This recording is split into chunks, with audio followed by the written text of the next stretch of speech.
Hey, and happy Thursday, everyone, and welcome to Zach from They Live by Film. Zach, you know you're one of my favorites. Thanks for doing this. Thanks for having me again. It looks like we're gonna be here for some Severin. Severin and a big Ty West discussion tonight, and kind of some bigger announcements this week. We got some heavy hitters to talk about, so excited to dive into that. But first, what's been going on with They Live by Film? So we are finishing up our Fast and Furious run through. We'll be doing our last scheduled one this Sunday, and then it'll go up on Friday. For many, I'm sure you're thrilled because it was probably an odd series for us to do, but after Von Trier, we needed something about as brainless as it goes. So we're about done with that, and then we've got an announcement that'll be coming up. So I can't announce it here, but so if you do listen and you haven't been interested in the Fast and Furious, maybe listen to at least like the last 10 minutes of that discussion because we may have something towards the end coming. I'm very excited to have everybody hear that. We are here on tonight, and somebody's saying, "Great shirt, Zach." Obviously, there's a reason for it tonight. Yeah, days like this are hard. Yeah, it was like when somebody is 75, you're like, I shouldn't be like super surprised, but in a weird way, I was like, oh, well, that's kind of a bummer. That's like a huge bummer. Yeah, and somebody like this who was literally an icon, who was, I mean, for so many people, like she was a part of everybody's childhood through Olive Oil and then passed into The Shining for so many people. And there are so many things that she was like this perfectly oddball casting choice. And when you have somebody like that was so effective for so long, kind of disappear for quite some time, it's sad. And then, of course, over the last couple of years, she's been found and she was getting some more attention. And then to have that news come out today that she is gone, yeah, that hurt. Yeah, and I think with her, and there's a lot of women like it, and this isn't to, let me choose my words carefully as I can so this doesn't sound mean because it's not meant to be. But, I like unusual looking people in film. I think we get so used to very stereotypical look that it's sad when you lose people like that because they give so much to that performance just because they feel like they bring something new that you don't see enough. Yeah, agree fully. Yeah, Shelley Duvall was a big deal, and I mean the amount of people I saw today that people were naming these iconic roles that she played, whether it be Annie Hall or like Olive Oil is probably one of those ones that I saw most today that people were either one of two camps. They grew up incredibly attached to her in this role because she was literally the best person to play this role, or they had never seen Popeye. And I'm like, what are you doing? How have you never seen Popeye? And of course, Altman was a big fan of hers, obviously. McCabe Miss Miller is great. She doesn't play, obviously, the main character, but she's great in that. Right. We got our beginning comment from Josephine, like we normally do. Named a few first watches. We've got Blue Sunshine, George A. Romero's Amusement Park, Last Hurrah for Chivalry, Strange World of Coffin Joe, and Eggshells. Have you seen any of those titles? I watched Amusement Park when it came out. Excellent movie. It's really cool. I'm just glad it exists and it got released. It was way better than I expected it to be. It's one of those things where a posthumous project comes out and you're like, oh, it was not released for a reason probably. And then this came out like, oh, no, wait, there's actually something here. I love the idea that the reason I don't know how much of the Lutheran stuff is true, so I don't want to spread too much. But from my understanding of how it all happened was, hey, we need you to do an elderly PSA. And then they're like, oh, this is way too frightening for an elderly PSA. So we're not going to do that. Yeah. Blue Sunshine, also very good movie, very interesting movie, very weird movie. Glad it's out there on 4K for everybody to pick up from Synapse after they announced it 2 years ago or whatever. Speaking of that, we got some titles we're going to be talking about that was announced years ago and now finally coming out. But first, before we get there, how about some pickups and recent watches? Any pickups for you recently? Pickups have mostly just been like catching up. We'll get to some second sight stuff later, obviously, but I finally picked up Green Room and Possessor. I've been meaning to get those for a while. basically the way Second Sight works is I'm like, oh yeah, I need to catch up on these, and then something else gets announced, and I was like, okay, I really need to do it. So your next was like, I need to get Green Room and Possessor before I lose out on those. And as far as watches go, I've been in a kind of a 2000 horror mood. I guess I just need a little bit of nostalgia. But Yeah. let's see. I watched Wreck for the first time, which feels embarrassing to say as much as I watch horror, that this was a Not at first all. time That's watch for great. Wreck. Oh, it's phenomenal. It really Yeah. is. I think I avoided it for a long time because I saw Quarantine. Uh, what did that came out 2008? So I probably saw it when I was 14, and all I heard after that was it's a shot for shot remake, and I'm like, well, that movie wasn't very good. So if it's shot for shot, maybe not. But Yeah. finally gave it a go. I've been meaning to for a long time. It's great. But speaking of good Jennifer Carpenter in horror movies, I rewatched The Exorcism of Emily Rose, which I was worried would not live up to my memories, and that movie's still fantastic. I need to rewatch that one. I don't think I've seen that one since, oh gosh, probably about a year after it came out. And I remember liking it plenty, but there being this weird like vitriol around that movie for a while, and I don't remember why. I think the one thing I appreciated about it, because I'm very critical of exorcism movies. I think that's when I look through the announcements, I'm sure we'll get to a recent one here very soon. I tend to find them. It's so funny. You can see all these movies. You can see like all these slasher movies, and they don't have to be Halloween. You can see all Right. these creature features. They don't have to be Jaws. But for the love of God, if somebody makes an exorcism movie, then it has to be The Exorcist. Just again, like we do it all over again, but a lot worse. And Emily Rose, I thought, actually captured why The Exorcist was good, because you spend so much of The Exorcist like convincing the audience that this is a viable option. It Right. isn't, let's get you on a bed and get you cursing out someone's mom and saying everything you can think of, and we're going to spend half the movie doing that, because that's just not interesting. That's not the interesting part of an exorcism movie. Right. So I actually thought Emily Rose tackled that very well without giving answers. And I thought that was a very nice touch, which what's his name? Scott Derrickson. Tend to like his stuff, so it was a good start for him. He's had a pretty solid career overall. Yeah, I would agree with that. Speaking of, you mentioned picking up Green Room. Craig from Deaf Crocodile says, haven't watched much this week, but saw a screening of Green Room with a Q&A with the director, and Jeremy Long, friend of the channel, is the one that went with Craig to that. He says it was nice to get out of the house. Now, And I want was to know, super did he jealous. announce when we're getting his next movie? Because I've been waiting for like 8 years. That's what I want. God, yeah, it's almost been around I guess it's that what, long. 2018. I guess 2018 was Hold the Dark. Yeah. So 6 years. I need to rewatch Hold the Dark too. That's one I liked better on a rewatch. Like it is so slow. It has to be the most glacially slow thriller I have ever seen. But I appreciated it knowing it the second time. Well, now that Second Sight put out Green Room, I should say I would love to see a Blue Ruin Second Sight release. And Murder beyond Party. that, We still have Murder Party on DVD. we've never had a Murder Party Blu-ray. I would love a Second Sight Blu-ray Murder Party.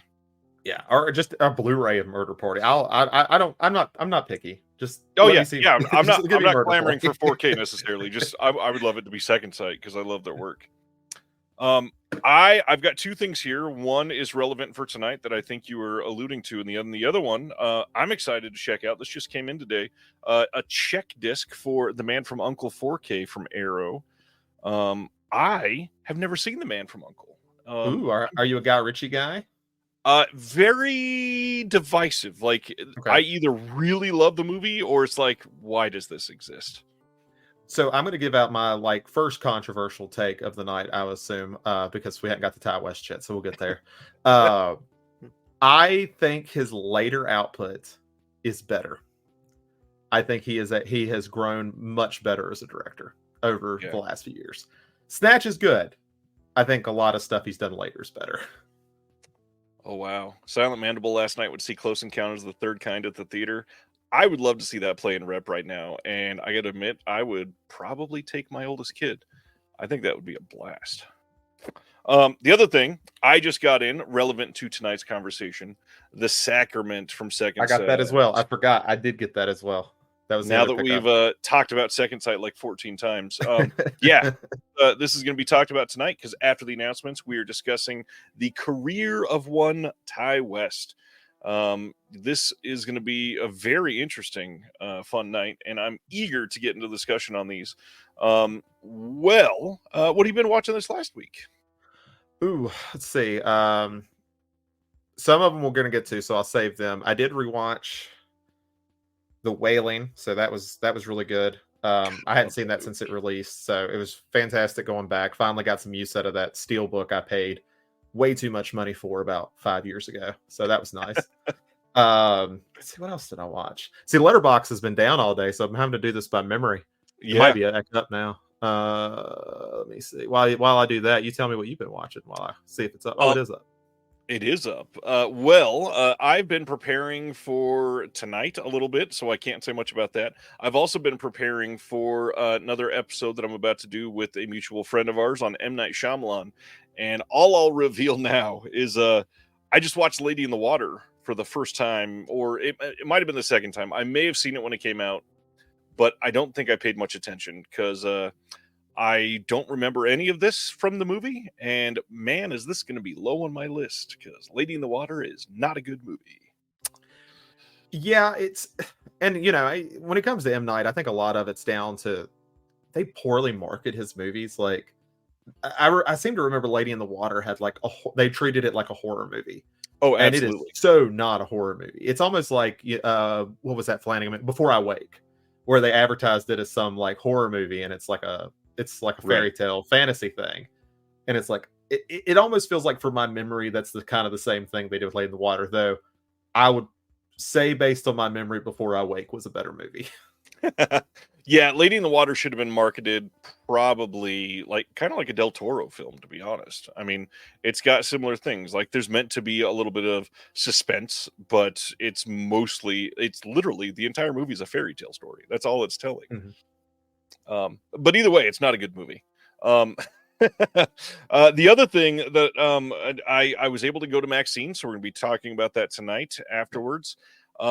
There's going to be a lot of Ty West talk tonight, a lot of comparing some of these films together, and the big thing that I have really wanted to say about Ty West is not much of his stuff is similar. Like he takes a lot of swings. And they're very different styles. Like, going through them, I can see where like they influence one another. But no, he's like, okay, I'm going to do this 70s retro thing, and then I'm going to Yeah. turn around and do this little cozy little horror movie because I feel like it. It's cool. It's interesting. I'm very curious to see what you're going to say tonight about all of that. Um, I don't know. I kind of just want to dive into Ty West stuff already, but I mean, we can't. We got to wait. I just want to know like what people are thinking about all these things. So yeah, as we talk tonight, please, please, please share your opinions. I can't wait to hear some of these. I'm sure because he's so different, I'm sure people are going to have very different opinions, not only about like the recent trilogy, but about all of them. I mean, when you compare some of these movies to each other, it's it's kind of just difficult to compare them. I mean, The Innkeepers is like nothing else in his filmography.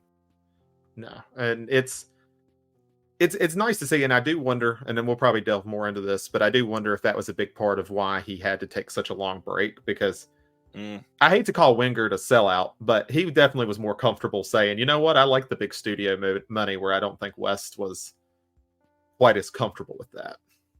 And I think it kind of right. paid the price for him. Because Wingard obviously is making Vuku some money doing Godzilla. That's true. That's very, very true. Craig says he's never seen a Ty West movie. That's okay. We're still here to welcome you with open arms. Hopefully, you get some recommendations tonight. Dude McMahon asking, are we staying live through the start of the Severance sale? Absolutely, we're staying live through the Severance sale. Obviously, we know all the titles, but we will. I guess I should ask before we get into that later. I don't recall. Are you big into Severance? I don't think you have too much from them, right? I have a decent amount, but it's really like I don't. I wait till they're big releases. That Right. you look at my Severance sale, it's like oh, they announced this during Black Friday, and I bought that. So same thing this Yeah. year. I'll be getting Opera. So Yeah, I can't wait to hold Opera. That movie, it's we'll talk about it tonight, but it is my favorite. It's my favorite Argento, up there with Suspiria for me, up there with, oh man, probably Tenebrae. Creepers is one of mine. Or Creepers is great. I'll say it that just because I can't. You don't want to hear me try to pronounce Phemonia. Is that right? I feel like it's wrong. Phenomena. Phenomena. Ah, see, I wasn't even close. Well, I There go with the is other title. this is probably gonna be a deep cut. I can't imagine many people in this chat are big fans of Chapel Roan. Chapel Roan is a pop star that is rising through like the ranks right now and has risen like February. She had probably maybe like a 250,000 average monthly listens on Spotify, and she's exploded to like 25 million average monthly listeners on Spotify, one of the largest increases in history ever. She has a song that is kind of this ongoing test to see if people can say it out loud, and it's the word that you just said, phenomena, but that's the end of the word, and it's one word, feminine first, feminine omenon. And getting people to say that is one of the funniest things in the world. Nope, my stutter will come right back out if I even attempt it. So I'm gonna pass on that. We mentioned They Live by Film earlier. I will say you all may not have seen this yet, but there is an announcement about the Someone's Favorite Productions podcast network near the end of the announcements tonight that I can't wait to share with everybody. Hang out for all of this. We got a long night ahead of us. Anything else before we get into the announcements, sir? I did get up my letterbox, so I will go through these very Shoot, quickly. So as far as everything else, I remembered everything, but I am going through Oz Perkins stuff. So I rewatched Blackcoat's Daughter, which is still just as fantastic as I remember. The worst thing about that movie is the title, because it sounds like the driest fucking movie you could have for a movie. It sounds just stuffy. I'm like, why? Just call it like February was a better title. Yeah. Should have just stuck with that. More people would have saw it. I rewatched I Am the Pretty Thing That Lives in the House. I hated this movie the very first time I watched it because it is, I've already said glacially slow once, but I'll go again. This is even slower. But I kind of dug it a little bit more. Like I appreciate like how classical Perkins is as a director. Like it's obviously like, if this was, I think I watched a review where somebody basically said, if this was a novel in the 1800s, it would probably be the most frightening thing anyone ever read. Right. It's just not the 1800s anymore. So that's the big thing. And then I'll finish up with I did get Pat Garrett and Billy the Kid through Criterion. That was the last thing I got for the sale, and probably the last thing I will this year. I watched the 50th anniversary cut, which from what I've been seeing, has been met with a little bit of controversy, with it being called things like a fan cut by his editor and things like that. I have to say I dug it. I haven't seen the movie in a long time. I wanted to give the newest cut a shot. I think it's fantastic. It's just such a good movie, no matter which cut it is. It's a big deal that's out there. I have not gotten it in yet. I'm very eager to check it out, but it's one of those movies that the reputation precedes it, and in a way that is exciting because somehow most people have still never seen it. So it's one of those, you get this feeling of like there's about to be a huge appreciation for a classic in cinema all at once. And I mean, the more peck and paw, the better. I mean, we've gotten a little bit more over the last few years. Of course, Criterion had Straw Dogs. That, which was, fun fact, the very first Criterion I ever bought was Straw Dogs. Wow. Yeah. So that was my first one. Then let's see, Kino put out Alfredo Garcia, and then we've had Pat Garrett, and then I think those have been the main ones, because I mean, Wild Bunch is on a standard. Cross of Iron has been Studio Canal 4K. Yeah, that's right. That's right. They did do a 4K, didn't they? I forgot about that. Yeah. So yeah, we're still missing some good stuff, but I mean, at least hopefully we'll start seeing some more as time goes on. Yeah, there's some peck and paw that's been. Let's see, what's the best way to say this? The Blu-rays for some of the peck and paw movies were not like some of the worst, but oh my gosh, did they not do great on some of the Blu-rays for peck and paw films? No, especially for a guy who's very specific in the way a movie's supposed to look. Like, exactly. Yeah, and I think Kino, didn't they have to re-release Alfredo Garcia. I feel like there was a whole controversy with Yeah, Alfredo Garcia. they put it out, and they got caught because they didn't do anything wrong at first. The studio supplied them with the master that was the previous master, like the real old master, and Mhm. Arrow had released in the UK the newer master, and Kino was supposed to release the newer master. That's how they were advertising it to everybody. People got the disc in and went, "Whoa, whoa, whoa! This looks terrible. This is the old master still." And unfortunately, Kino went, "No, it's not. It's fine. No, you're good. You're good. Just keep that." And then everybody kept pressuring them, and they finally said, "Okay, we'll replace it." Yeah. It's Yeah, messed up. but thankfully I have the replacement through Kino. Good. All right. Joel says just picked up that imprint 4K of Cross of Iron. Stoked to dive into that. Studio Canal. They've got they've got these ties with people in Australia, with Germany, with the UK, with Lionsgate in the US, and a lot of their titles they get released in the UK and then come out very soon, and suddenly we have 5 versions of the same film. Most of the time they're identical, so uh, get whatever one looks best for you or is cheapest, basically. All Cheapest in this hobby? That's not the way it works. I mean, there's a lot of people that I collect every imprint title, so they're definitely gonna want that one. Yeah. It gets there. Uh I forgot about that. Michael says Arrow's Alfredo Garcia has 10 hours of interviews on the limited edition. Whew, I did not realize that one had that. that's a That's lot. wild. What's going on, Kev? Jeremy on Facebook says Kino eats farts. I would disagree. Kino's pretty great at what they do, but when you put out 250 titles a year, it's easy to mess up one or two of them. I will say, like, Kino has the most interesting customer service of any boutique label. Interesting is a good word there. Yeah, like, I mean, they're not like, I wouldn't call them the worst. There's other ones I would definitely name before them, but they definitely make me take notice whenever they say anything on social media. What's funny though is their people that are doing social media are definitely not answering their customer complaints.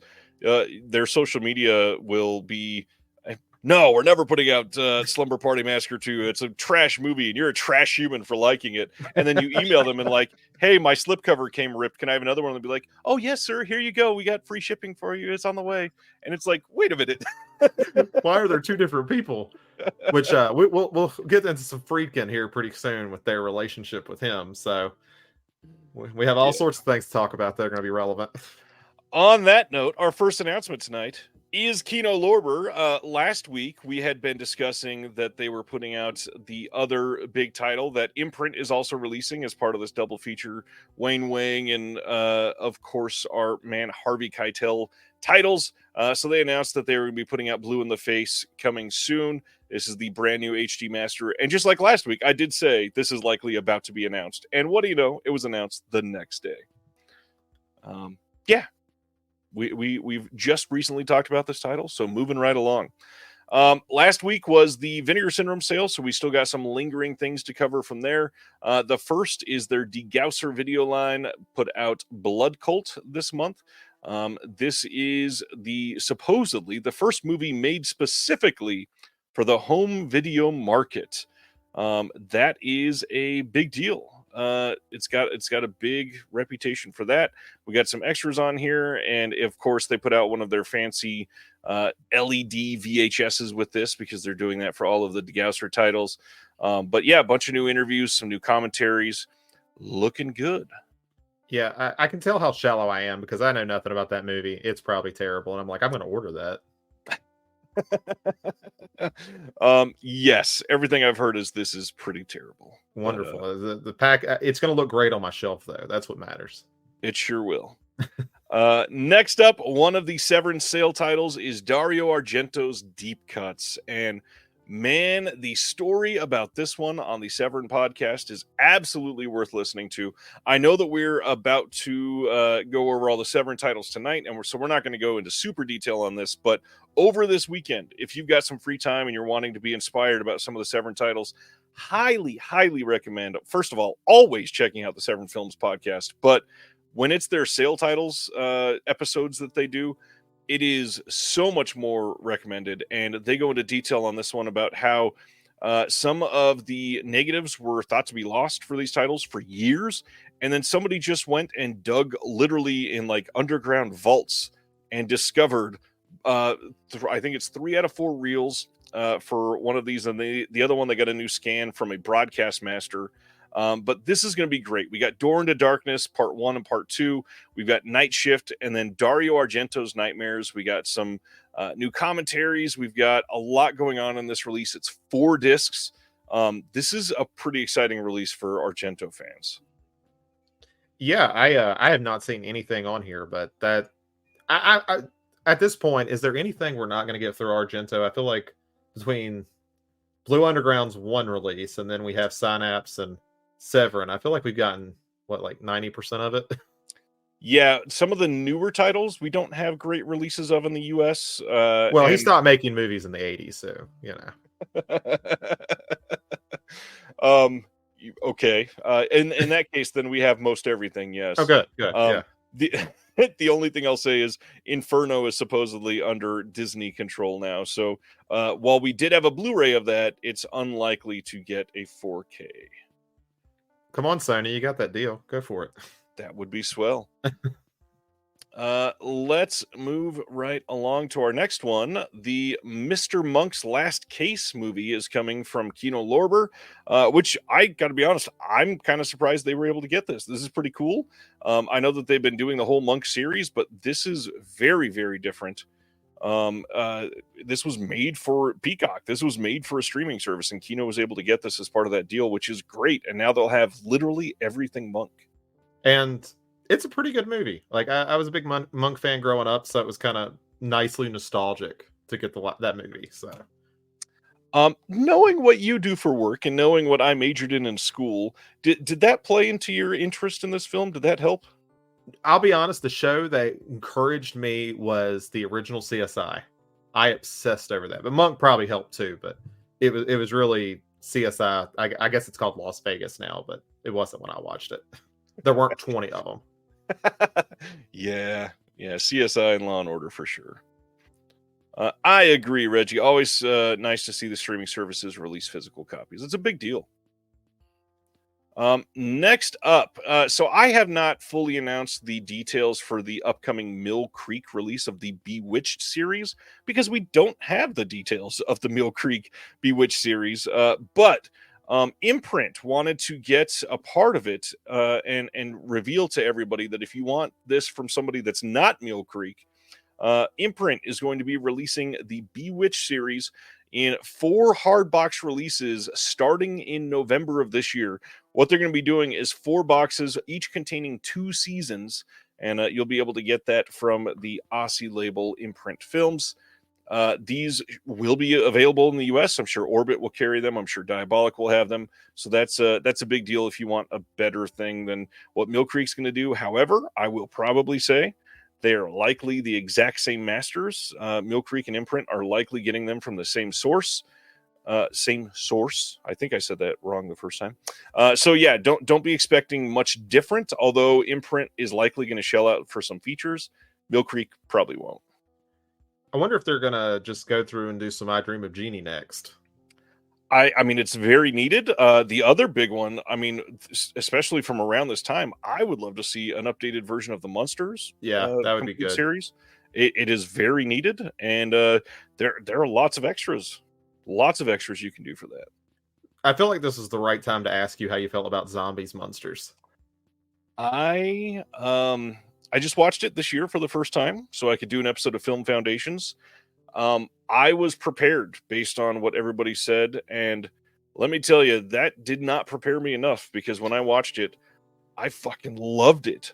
Zombies Monsters is incredible, and I'm trying to figure out how everybody hated it. It is so, like, it's almost a perfect movie. I am about as rough on Zombie as anybody. I think his first Halloween is one of the worst horror movies I've seen. I have it pretty low at my ranking for that. I despise everything about it.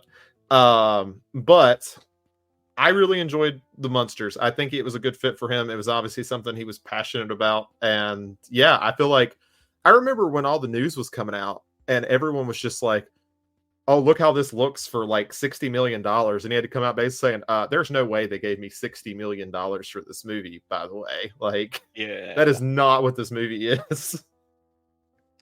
Reggie is asking, were people trashing zombies monsters when the first trailer was released? Yes, that's when Yeah. it started. But also, we're in this weird time period where people are full blown lambasting films that they've never even seen.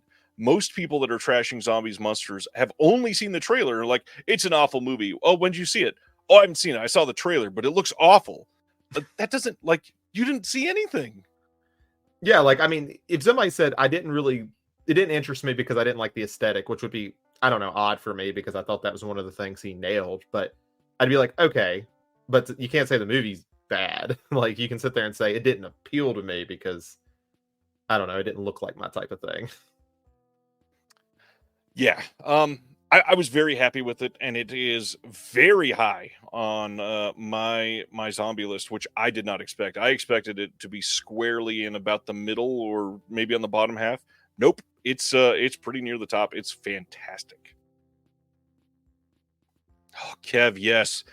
They've seen the trailer, then watched like a 10-minute summary on YouTube, and then they claim they've watched it. You haven't watched jack shit. Just watch the movie. I like the Dead Meat channel. I think what he does is great. I watch some of it, plenty of his videos, but I think that's really contributed to that. Like, Yep. hardcore. People said, "Well, I watched the kill count of it." I'm like, okay, that doesn't mean anything.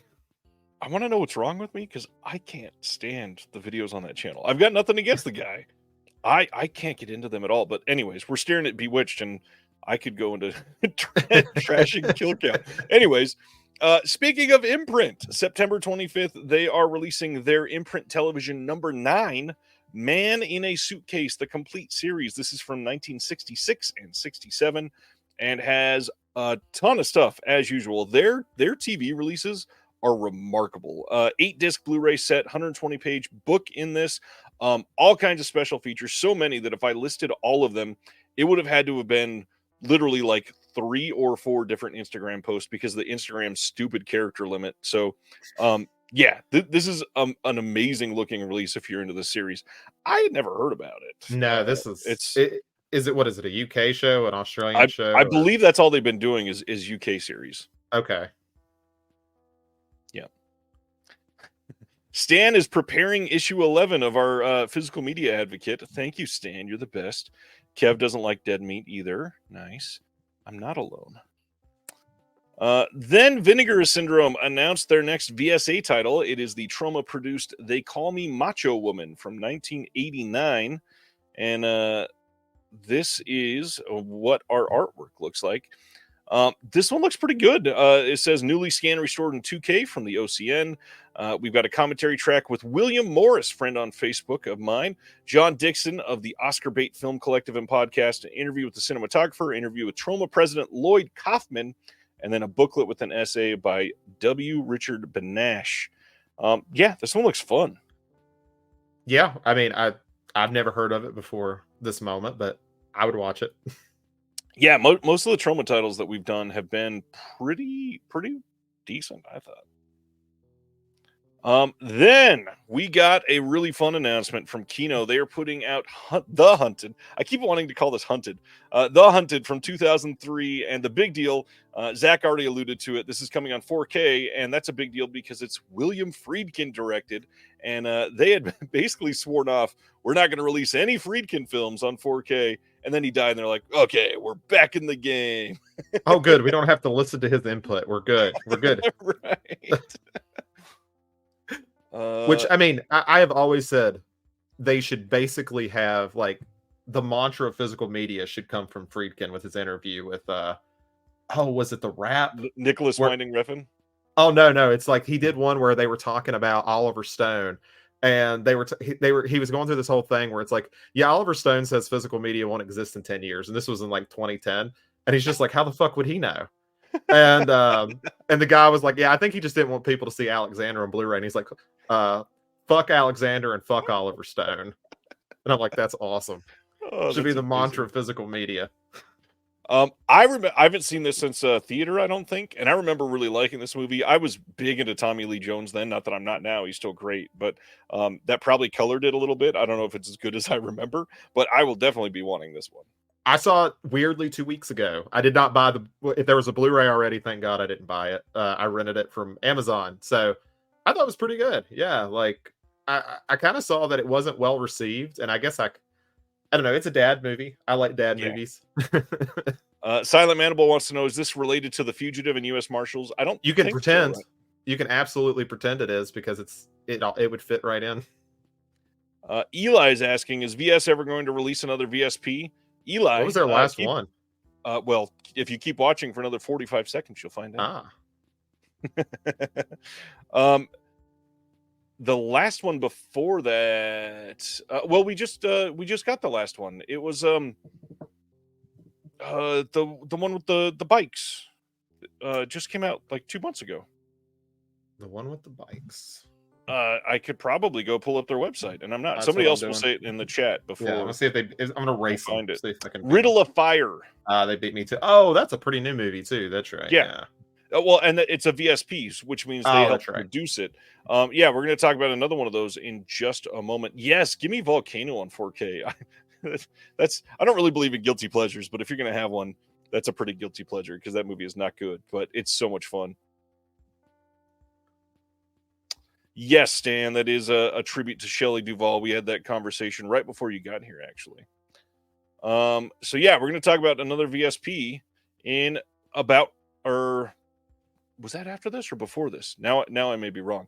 The VSL that they announced was Interrogation from 1982, and this movie sounds really great. Antonina is a traveling cabaret performer in Stalinist-era Poland. After a night of celebratory drinking, she is tricked into accepting a ride that she thinks will take her home, but instead delivers her to a military detainment facility. Her captors reveal that their motives are to coerce her into making a false confession against one of her friends. After refusing to cooperate with their plot, she is slowly dragged into the hellish system of the secret prison. No charges, no trial, only punishment. As days become weeks and months become years, Antonina loses her grip on reality while realizing, in the face of unimaginable brutality and humiliation, that her only means of survival against this vicious totalitarian regime will be to hold tight to her principles. This one is newly restored by Vinegar Syndrome from a studio-supplied master. We've got a 48-minute making of documentary with a bunch of interviews that are new for this. We've got newly translated English subs, and it looks great. This is the next in the VS Labs line. Yeah, it might be my first one for that line. That sounds up my alley. Very Polish. They've dug deep into that over the last year. Flickering Waves. 8 Eyes is the latest VSP. It was announced earlier in the week. Okay, so we talked about that last week. Eli says, I thought New York Ninja was the only VSP. No, I think we've had like 5 now with Riddle of Fire and 8 Eyes. 5 or 6, something like that. Yeah, go check out on the Vinegar Syndrome website. They've got a section for just VSPs that you can go into. And Sibner's here now. What's going on? Kev says Vinegar Syndrome came down from Denver to Oklahoma City this past weekend to screen House of the Dead and sell some blues. I have wanted to go to one of their pop-ups for a long time. All right. Our next title. I guess it's not a title. Reminder that Target is having one of their buy two, get one free sales right now. And it lasts until Saturday night at midnight. Yes, Sibner, Scary of 61st is one. You are correct. This is, well, it was at least for a long time. It was pretty good. They used to have a lot of really interesting boutique titles that you could get fairly cheap. And then if you could get one free because you priced them all around the same price, it was a great deal. I've bought plenty of things from the Target sale before. They have changed over the last year or so. They've first off deleted a lot of their titles, but now all of their prices are super high. So like even regular Shout Factory stuff, there's some newer ones, not a lot of the older ones, but their 4Ks are like starting at MSRP. So you're looking at like $34.99 for a Shout Factory 4K, and it's And I can wait for the 5% coupon Shout will send me as a thank you if I want to save a little. Yeah, and Target doesn't carry Deaf Crocodile titles, so it's a shout there. It's unfortunate. Yeah, Target. I don't know if that's what you meant, Sivner, but the search on Target is kind of terrible. Brendan, I agree. Scary of 61st was not good. What's going on, Jamie? I can't decide how I feel about 61st. I really can't. Like, I've watched it. I have watched it from beginning to end. And some parts of me think I might have liked it, or the movie tricked me by just being that weird. Yeah. And I'll probably never know for sure, because I probably won't rewatch it. Yeah. And dude says, plus some new releases weren't included in the sale like they've done before. A lot of times you can go on the first day and get pre-orders as part of the sale, which is where I used to go ham on, because you could really, really get some good deals that way. They have not been doing that. It has not been working out. Humboldt is asking, I got Jean Roland titles last time at Target. Anything like that? Yes, they're still there.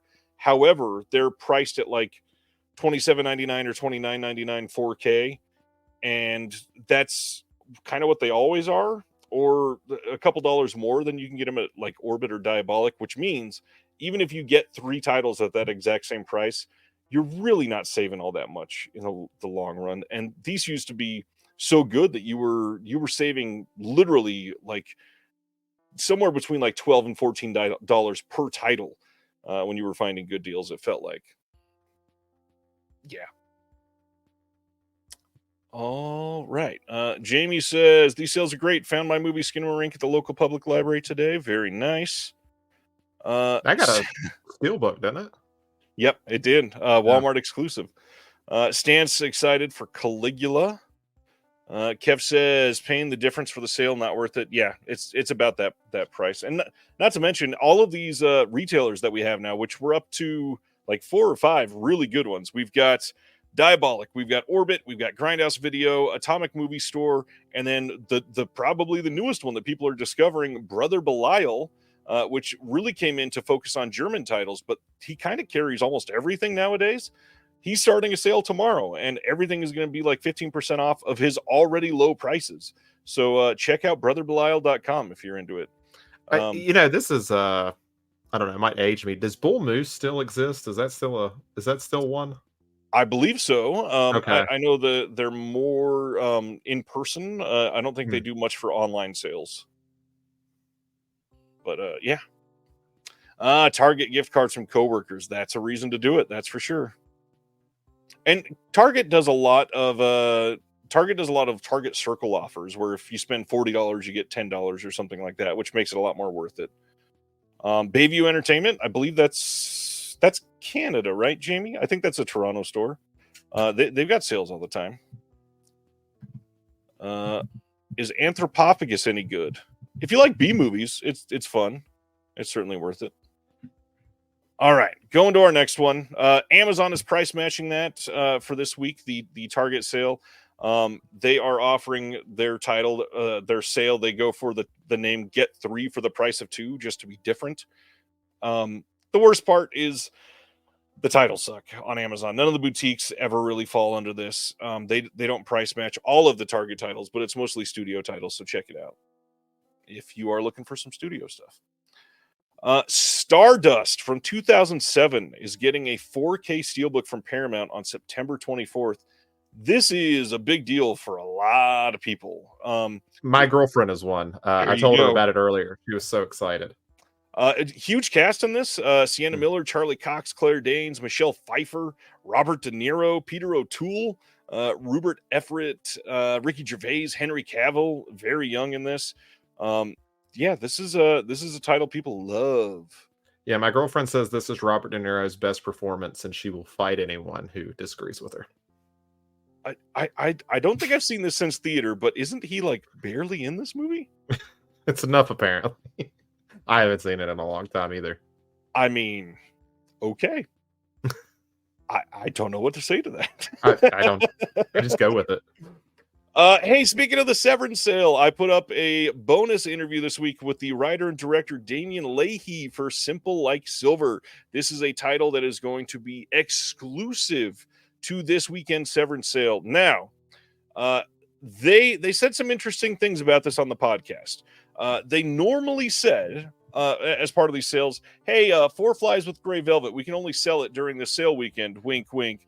And then if you email us next week, you might be able to get it. They never really announced that before, but this one, they came out and said, hey, we are only printing 1,000 copies of this. They are exclusive to the 2 bundles.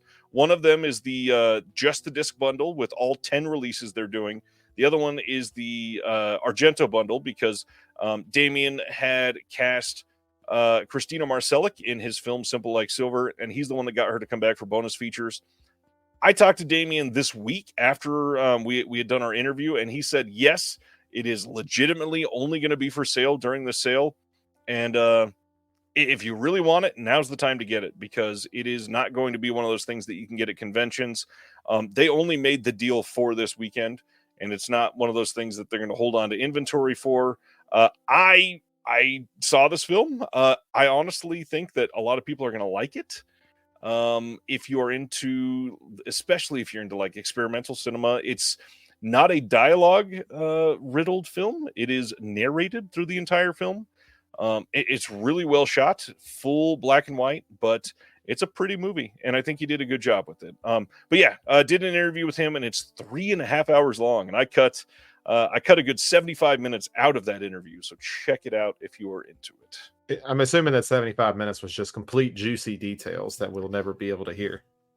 The sad thing is about half of it was. That's about right. Yeah.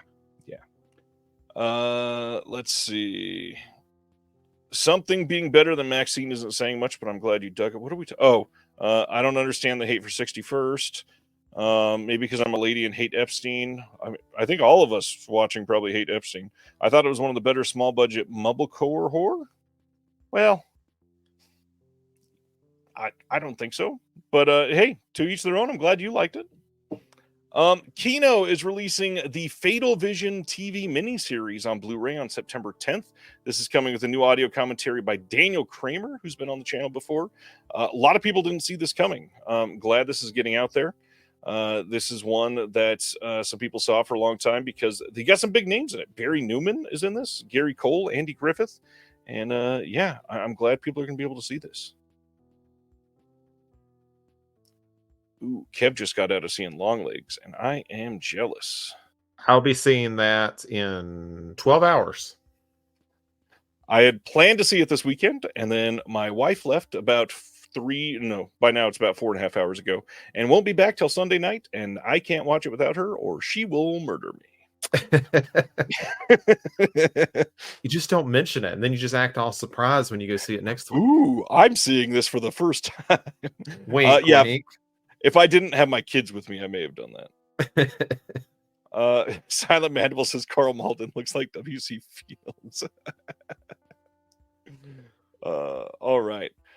Next, November 12th, VCI is releasing Charlie Chase at Hal Roach, The Late Silence from 1927. VCI been on a little bit of an uptick in quality. I won't say it's been huge yet. But I hope that people that want this get it.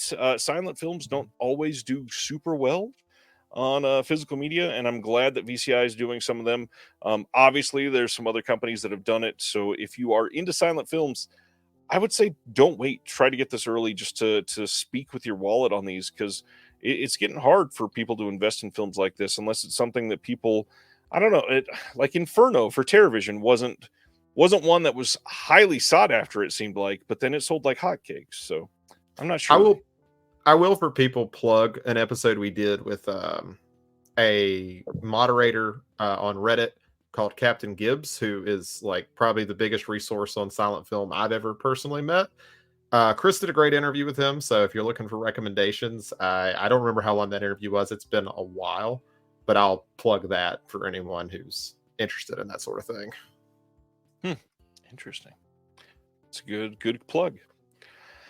Film Masters, who is absolutely, I think, one of the more important boutiques right now. They are, wow, I just saw the title of this carried over. The Charlie Chase title. This is obviously not Charlie Chase. Night of the Blood Beast and Attack of the Giant Leeches is coming out through Film Masters on November 12th. These are 2 titles that were produced by Roger Corman.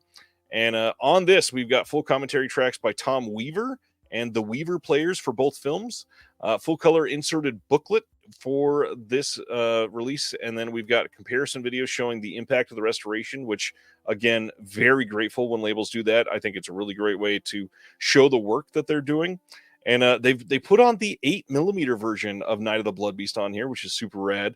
And then we got an all new documentary by Ballyhoo Motion Pictures. And again, these are really, really great restorations generally. But beyond that, Filmmaster stuff is always going for like $16 when it comes out, $16 to $18 everywhere. You should be able to find it fairly cheap. Hamilton Book will probably carry this on the first week for like $14.99.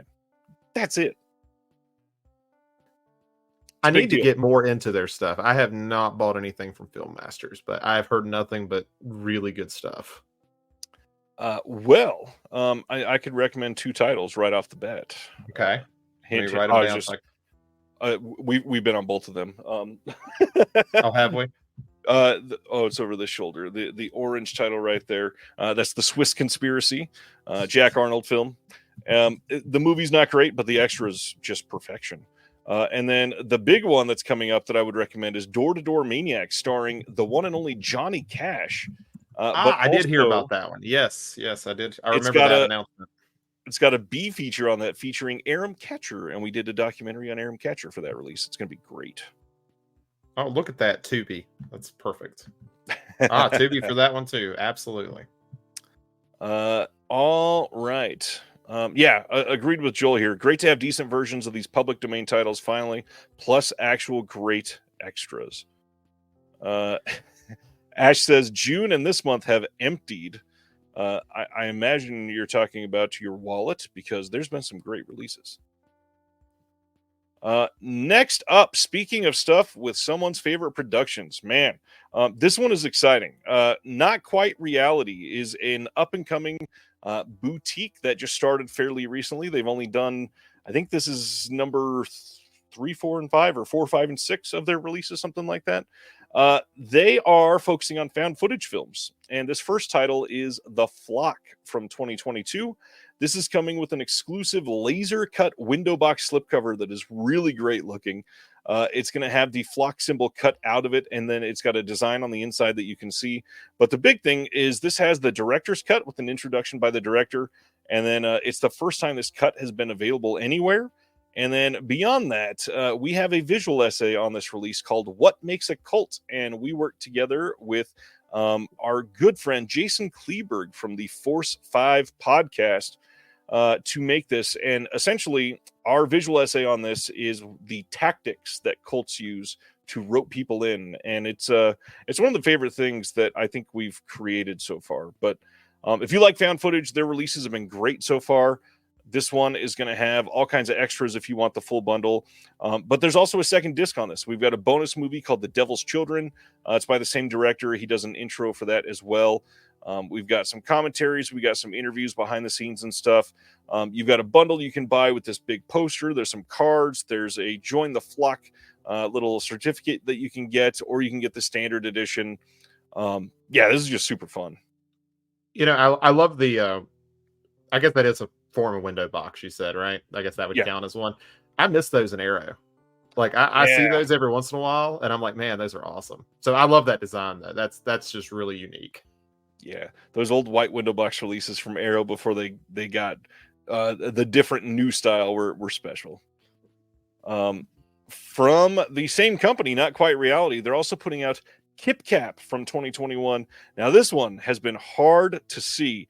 Now, for those that are interested, again, this is another found footage film, but listen to this. This is a brutal homage to Man Bites Dog, sharing a country of origin and subject matter with the classic original, but it still manages to stand on its own as a gritty killing spree flick.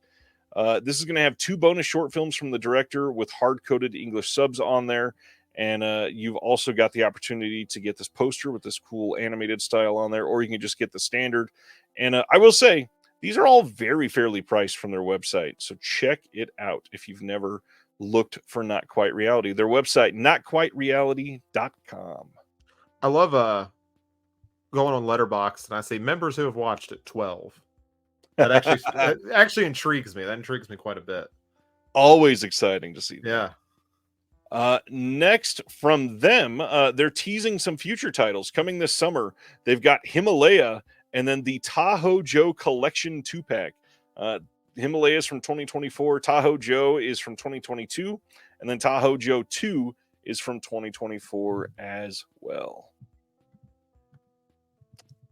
Stan says, just heard about this. And Man Bites Dog is one of my favorites. Seems right up your alley then. Yeah, they do some good stuff. We have a Universal Pictures Tremors 7 movie collection Blu-ray Steelbook coming on August 20th. This thing glows in the dark. It's going to be out on 5 discs. They will be stacked, undoubtedly. It's a Steelbook. There is no way to hide discs in there. The unfortunate thing, companies should have did the Walking Dead thing. Didn't they used to have those big, beefy, like, Steelbooks when they first came out? Yeah, the extended ones, yeah. Yeah. The big unfortunate thing about this is there's nothing new. It's, the 7 movies, at this point, not all of them had been on Blu-ray, so they're releasing this on a standard, and that's nice that you can get them all on Blu-ray.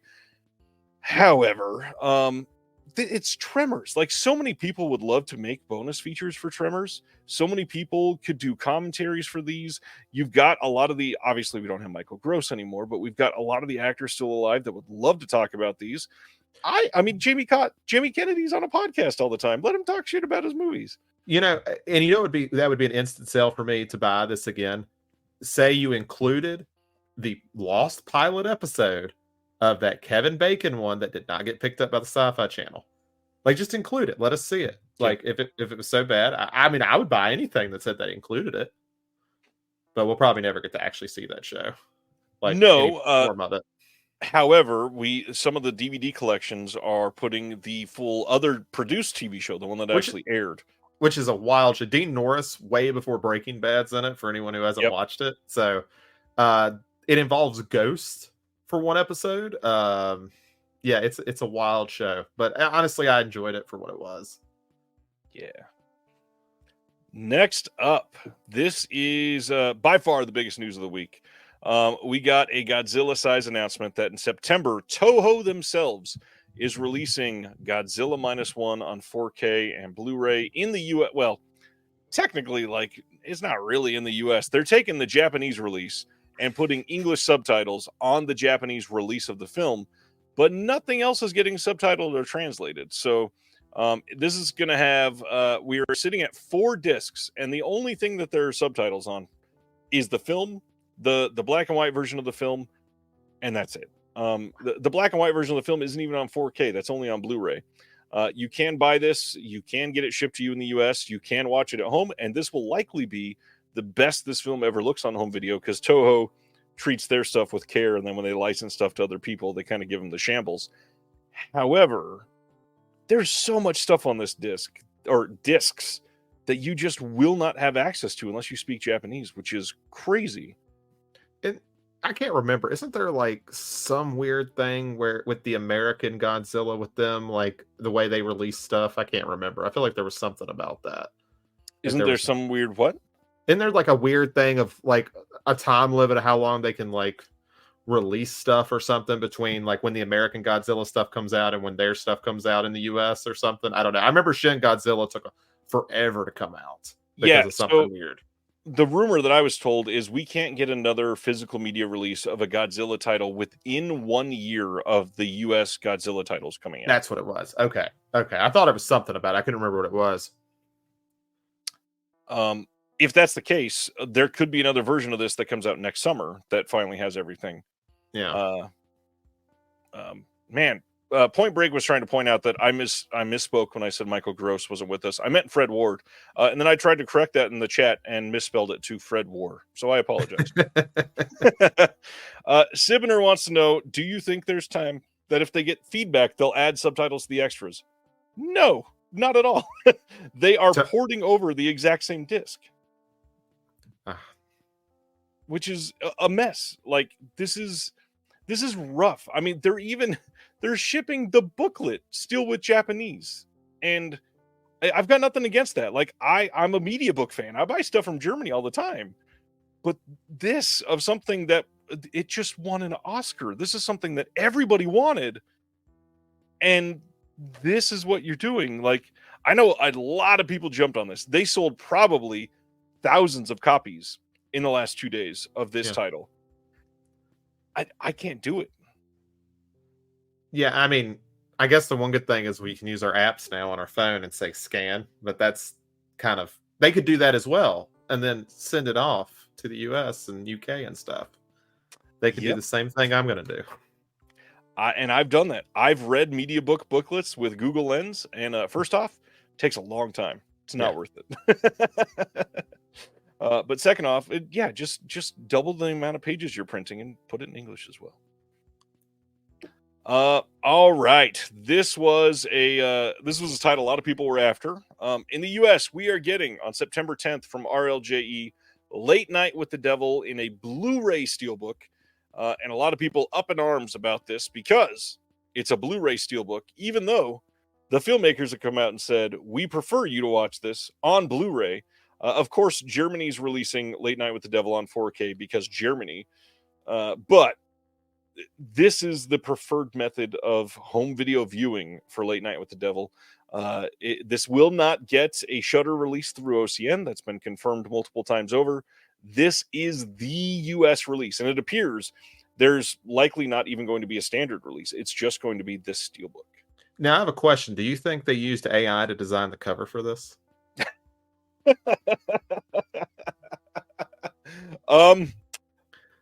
Yeah, thought I'd get the chat going a little bit. There's 5 fingers, so it's going to take a little longer. They had to edit that. What'd you think of the film? I like it. Yeah, I know the controversy. I'll joke about it, but honestly, I think it's a pretty good movie. I saw it in theaters. I thought that was kind of a cool way to see it, like a late night show type thing, and I think there's a lot of good details in there. It's disappointing that they decided to take 3 pictures and make them through AI, but does it hinder the film for me? No. I mean, it is what it is. It's unfortunate, but it's a good movie. It's a really good movie there. Yeah, I thought it was good, not great. I definitely recommend people check it out. I think it's worth it. It's not the masterpiece that a lot of people were calling it, though. I think. No, I mean it's always funny to me, and I'm not going to say it never happens, but it's always interesting to see how many horror movies are called like the horror movie of the year in like February and March, and it's like, will I even remember this movie when we get to December? And there's much better things that have come out, but yeah, it was pretty good. I liked it. I would agree with all those points. Yeah.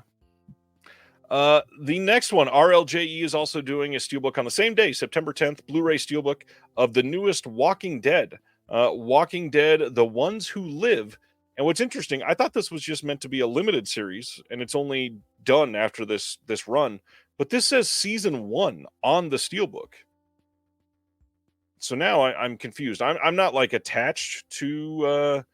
I'm not attached to Walking Dead or anything like that. So if anybody has an idea for that or they know what's going on, I'm very curious. But yeah, this says Walking Dead, The Ones Who Live season 1. It would be very odd if this was a limited series and that's how they released it, obviously. I have not seen anything Walking Dead since about halfway through season 3. So I don't even know what's going on here. Not at all trying to one up or anything, but I love how close we went through this. I stopped at the end of season 2. So I think you got like 5 or 6 episodes on me. Yeah, like I thought when Darabont left, it was very obvious. I was like, okay, we're done. I'm good. Thank you. Yeah. The big one, other than Godzilla this week, and this will all be in English. September 30th, Second Sight is releasing The Hitcher on 4K. People have been asking about this for, I think we're going on 2.5, almost 3 years now. Now, you did put the delay that they recently just put in, right? You included that. There are 8 people watching that just shit their pants. The Hitcher is coming on 4K in a giant box from Second Sight. It's a great movie. Like, if you've never seen it, yeah, it's rather good. This is a dual format edition with both 4K and Blu-ray, with the main feature and bonus features on both discs, which I love that they're doing that. But furthermore, I think this is the first Second Sight release in a long time. They are listing the Blu-ray disc as being region free, which most of their Interesting. Blu-rays have been region locked, which means, is somebody actually going to release it in the US? Because I'm very curious if they are, like, how they're getting away with the region free disc. Now, out of curiosity, I don't, it's not like the Romero stuff where I'm a lot more familiar why this has been so difficult in the US. What's the deal with the Hitcher? I've actually never known why the rights have been as difficult as they seem to have been. I don't know if it's been the rights necessarily. I think it was the elements for the most part. Warner had them locked up, and they thought they didn't even have the elements.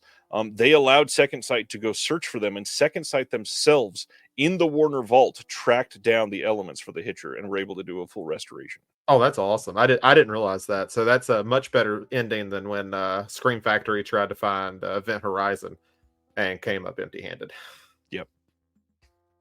Yep. So details on this. We've got new 4K restoration by Second Sight from the OCN, supervised and approved by the director. The HDR on the 4K will be Dolby Vision, so don't have to worry about that. We've got Dolby Atmos on there as well. New commentary by Alexandra Heller-Nicholas. The archival commentary with Robert Harmon and the writer Eric Red. We've got scene-specific commentary with Robert Harmon, Eric Red, and a few other people. We got a projection booth episode of this with Robert Harmon and Rutger Hauer. We've got a new interview with Robert Harmon that's 41 minutes. New interview with Eric Red that's also 41 minutes.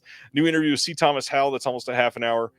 Essentially, there's a lot of stuff on this. New interview with John Seal that's 10 minutes. New interview with Mark Isham that's 15. We've got Lee Singer on the evolution of the Hitcher and Rutger Hauer. That's 20 minutes. A short film by Robert Harmon that is brand new restored on this. That's 35 minutes. We've got a handful of other short films, it looks like, some other featurettes. How do these movies get made? Featurette that's 40 minutes long.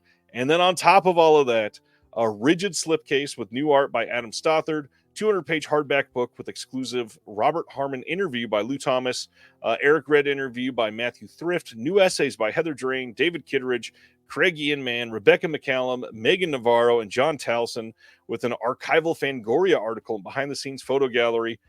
But then more, Eric Red's original screenplay book and 6 collector's art cards. I mean, what else could we possibly ask for other than a duplicate release to go with it of the remake, which I would love to have.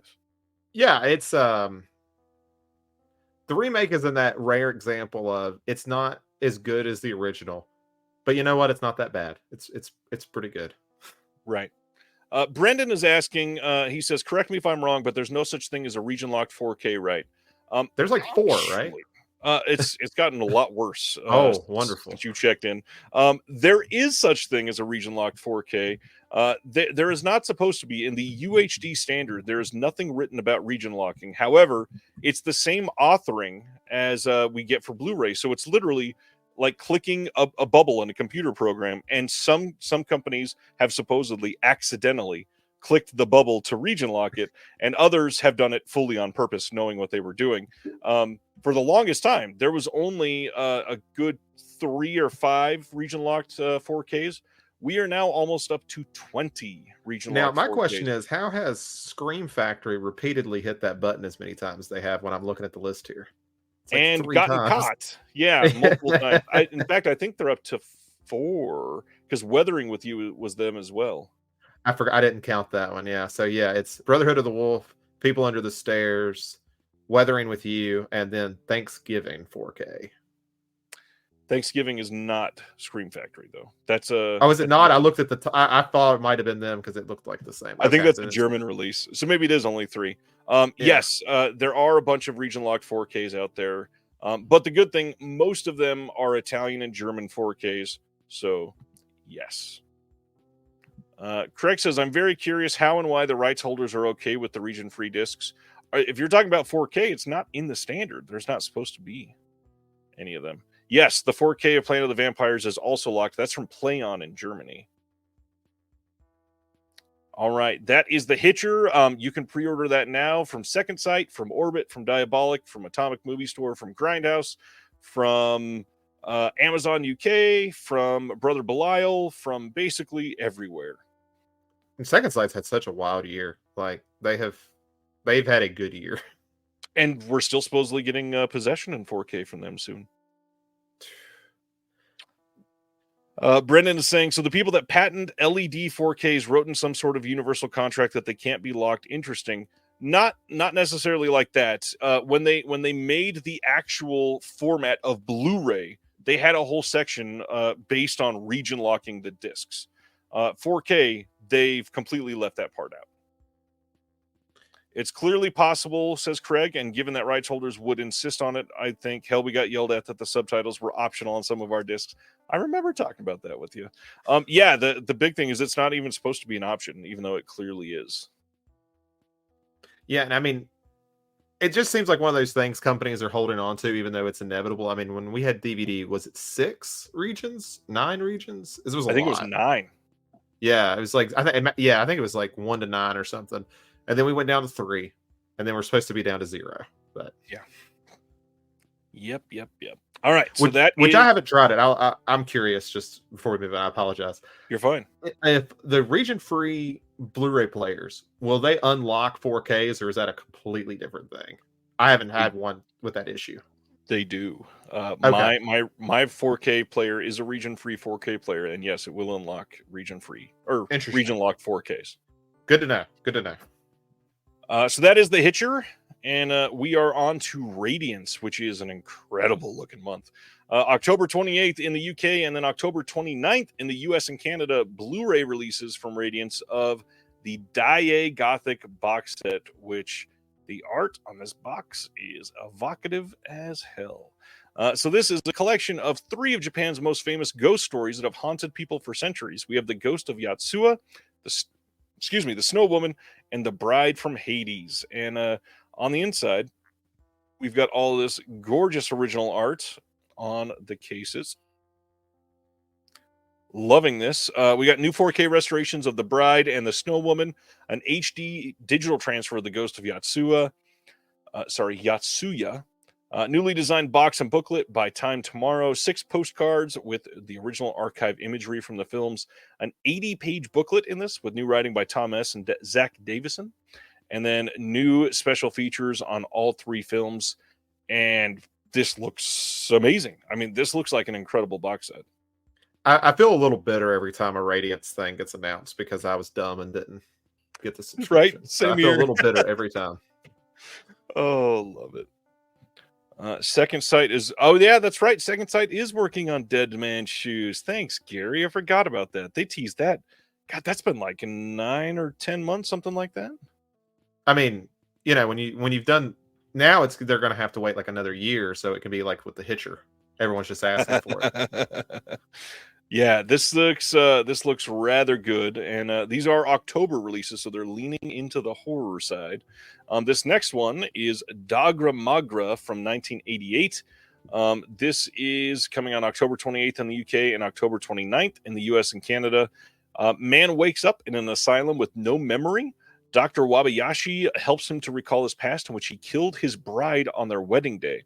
Part of his memory becomes linked to another doctor, Dr. Masaki, and a manuscript called Dagra Magra. As the 2 doctors treat him, reality and fantasy become blurred, and the patient becomes unsure of his identity or his doctor's experiments. This is the final feature film by the same director of Funeral Parade of Roses. It's an adaptation of the celebrated novel by Kusaka Umeno, a period-set gothic tale with a sense of dreamy dread. And on this one, we got an audio commentary by the director from 2003, interview with the director from 2003, a visual essay by Julian Ross from this year. We've got instructions on Ahadara Sutra, a popular Japanese chant delivered by Dr. Masaki in the film. And the one that does that is legendary street performer Hiroshi Sakano. That's pretty cool. We've got the limited edition booklet that comes in all these with some writing on it. And yeah, this looks, again, like a really great release. You know, when you first started reading the synopsis, the first thing I started thinking of was Assassin of the Czar. That was like the first thing that came to mind. Have you watched that yet? I have, yeah. I think Yeah. I'm caught up. I think I'm caught up in all the Death Crocodile releases. Yeah, it's like Asylum, Lost Memory, killing somebody. I was like, okay, I've seen this before. I'm there. Yeah. Death Crocodile is well, I won't say too much. Craig's watching. They're amazing. Check out everything from Death Crocodile. Then the one that I think I saw more people excited about, which That I artwork is so get good. because it's a big deal, but October 28th, the UK is getting a Blu-ray release of Haxan from 1922. This has never been released on Blu-ray in the UK, so that's why it's a big deal. It's coming in this hard box release, just like they did for Planet of the Vampires and Messiah of Evil last year. This is a 2K restoration presented with 3 optional scores, which is really cool. We've got an alternate cut of the film with narration by William S. Burroughs. We've got the esoteric cut, an alternate cut of the film with English inner titles and a soundtrack by Lawrence Larissi. We've got a French version of the film with narration by Jean-Pierre Calfon from 1990. We've got an introduction by director Benjamin Christensen from 1941. Lots of archival extras on here. We've got a visual essay by Vito A. Rollins, author of the forthcoming BFI Film Classics edition of Haxan. And then an audio commentary by Guy Adams and A.K. Benedict on this. Plus, of course, an 80-page booklet with new writing by a whole bunch of people you've heard of, including Kat Ellinger, Brad Stevens, Daniel Bird, Pamela Hutchinson. I mean, this is going to be just an amazing release from them. I have a question. So when you get to do the awards at the beginning of next year, do you already knowing who's going to win like best art of the year? Is that like nice to know looking at this? uh, I know before we go live who won, sure. This is pretty great art, though. Yeah. I would almost be surprised if this wasn't nominated. Craig says limited in quotation marks to 6,000 copies. Yes. I don't know the question. I think it's because like 6,000, I guess, seems like kind of a big number now. Like that's what it is, but they're expecting a lot of people to buy it from the UK. That's for sure. Yeah.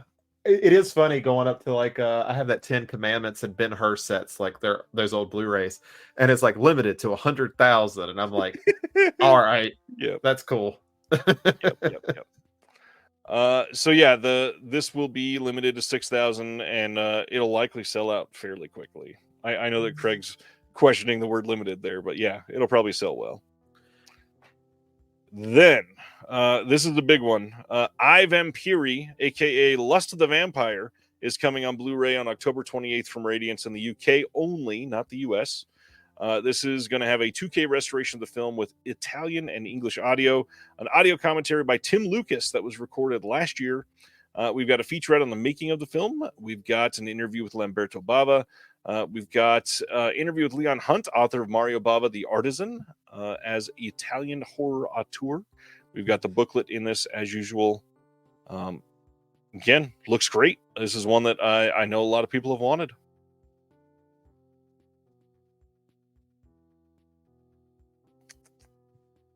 This is the third time you've been asked about this, Zach. Yes. It was not a coincidence, I promise. Zach's show is in honor of Shelley Duvall. All right. That is I Vampiri. And then I mentioned Projection Booth Podcast just a minute ago. This week, they put up an episode on a Deaf Crocodile title. They did The Visitors from the Arcana Galaxy. And I was able to be on that episode with Sam Deegan. Go give it a listen wherever you get your podcast. It was a fun time.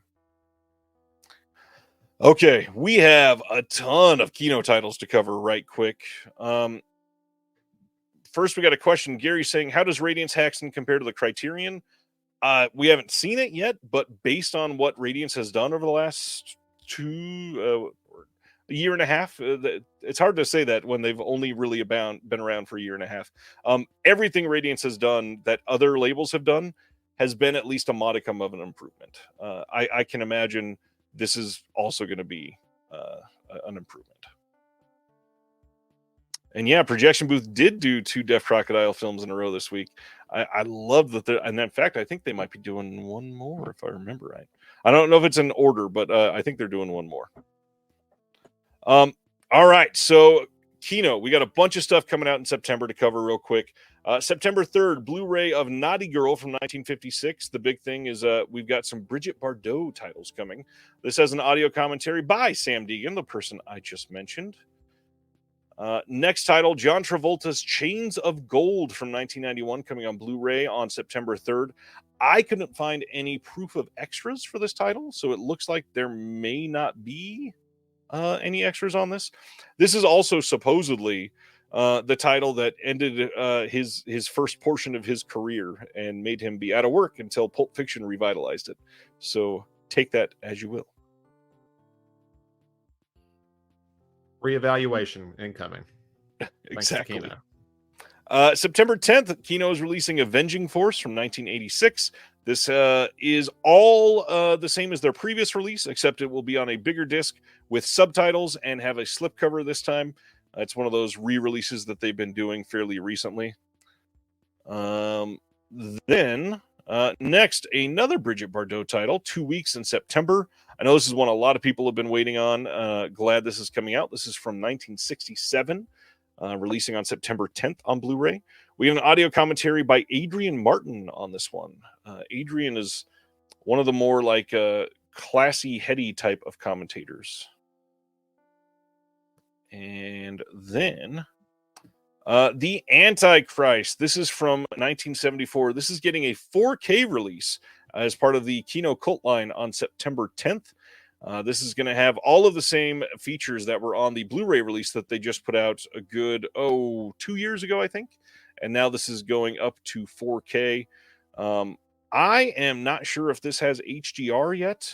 Kino Lorber is not advertising that yet. But as far as I was aware, I don't think it does. So we shall see. Kino's has like the oddest relationship with 4K. Yeah. Yeah, I mean, it's just coin flip it. You'll probably be right. Well, the big thing is the one who did the restoration was Studio Canal, and a lot of the Studio Canal 4Ks do not have HDR. Right. Humboldt Horror Honey is reminding everybody, Kayla Janice just put out, or not put out, but you can now pre-order her Cockfighter book. I shared that earlier on social media. Make sure you keep an eye out on that. Sam Deegan's book also comes out here in just a couple months as well. Rolling Vengeance coming from Kino on September 10th. This one is going to have an audio commentary by Paul Karup of Canucksploitation.com and Jason Pachonsky. And we got an interview with the actor Lawrence Dane. And that's it. I've not seen this one, but it looks really fun. It's one of those ones I fear is like, that is such a cool cover. That's not in the movie. And it's going to be the most boring thing I've watched all week. With the title like Rolling Vengeance, I feel like it has to be in the movie, but it's probably like the climax and only in it for 4 minutes or something. Moving right along, Link. Speaking of titles to get interesting 4K upgrades, Kino is releasing Link on 4K on September 10th. This is from 1986, and the Odd Monkey movie continues its legacy here. This one I think does have HDR because the Le Chat Qui Fume 4K release of this had HDR, but we'll see.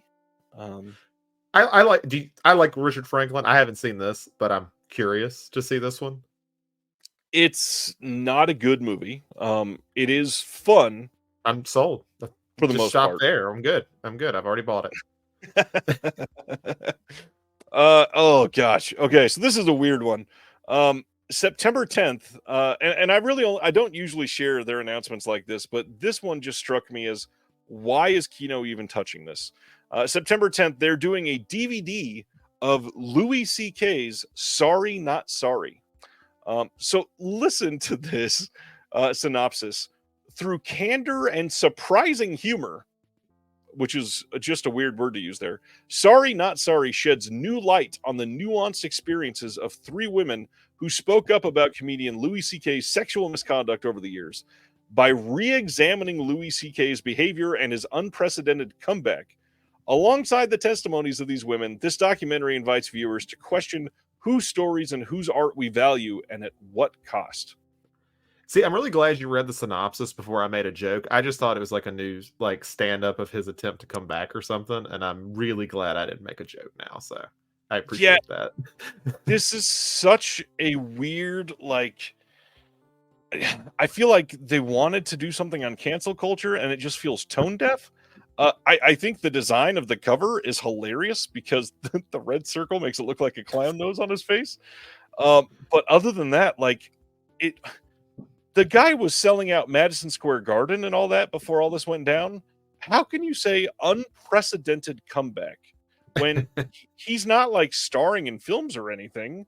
He's made a couple odd here and there stand-up shows, and that's it. I'm very confused. And you said it's only DVD as well, right? Like this only is DVD. Yeah, they have no faith that this is going to sell like gangbusters. Anyways, this is an odd one, to say the least. All right, next, September 10th, 4K release from Kino. This is the next Kino cult title. Zoltan, Hound of Dracula, is getting a 4K release. No new features on this. This is just an upgrade to 4K. This does include the Lee Gambin and John Harrison commentary that was on the previous release. It's a decent movie. Glad it's here for people to see it.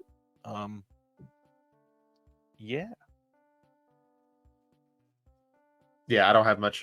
Zoltan just makes me think of Dude, Where's My Car? That's all I got. La Femme is the next title. This is from 1969, another Brigitte Bardot. This is coming on Blu-ray on September 17th. This one has an audio commentary by Manuela Lazik. And that's that.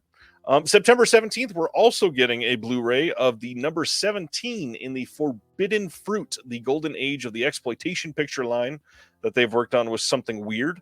And this is going to be Maniac from 1934. This is a brand new 4K restoration from the original camera negative and some other 35mm elements that were preserved by the UCLA Film and Television Archive, and is a big cooperation with Something Weird to get this out. So glad this is coming. I know a lot of people have wanted a better release of this for quite some time.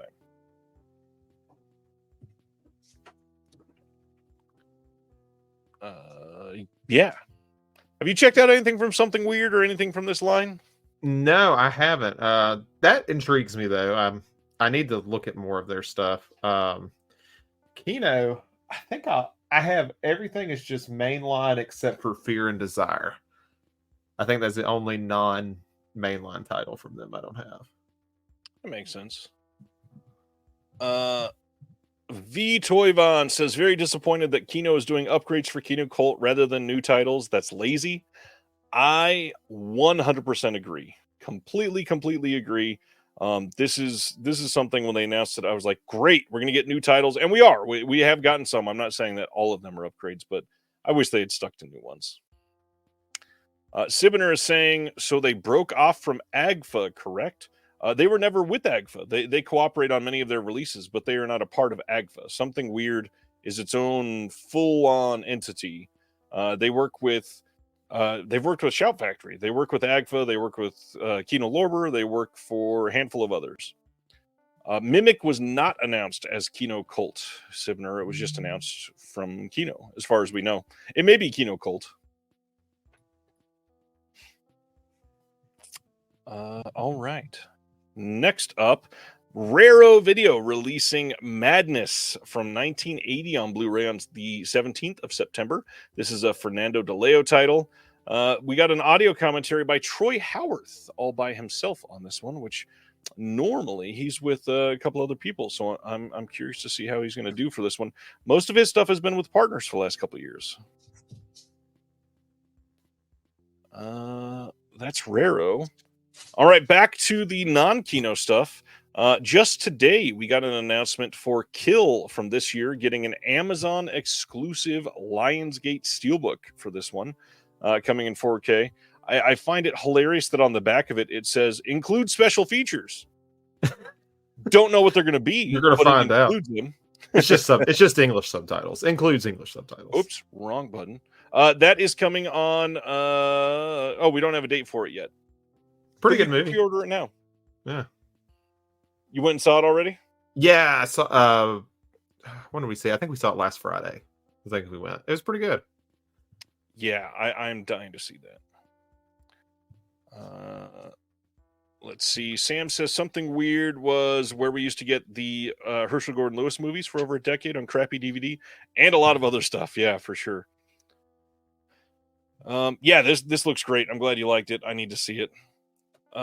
August 27th, Warner Brothers is releasing Watchmen Chapter 1 on 4K and Blu-ray. This is an animated version of the Watchmen comics, and this is in that odd CGI style that it's literally like the comic book itself and then CGI updated to make it move essentially.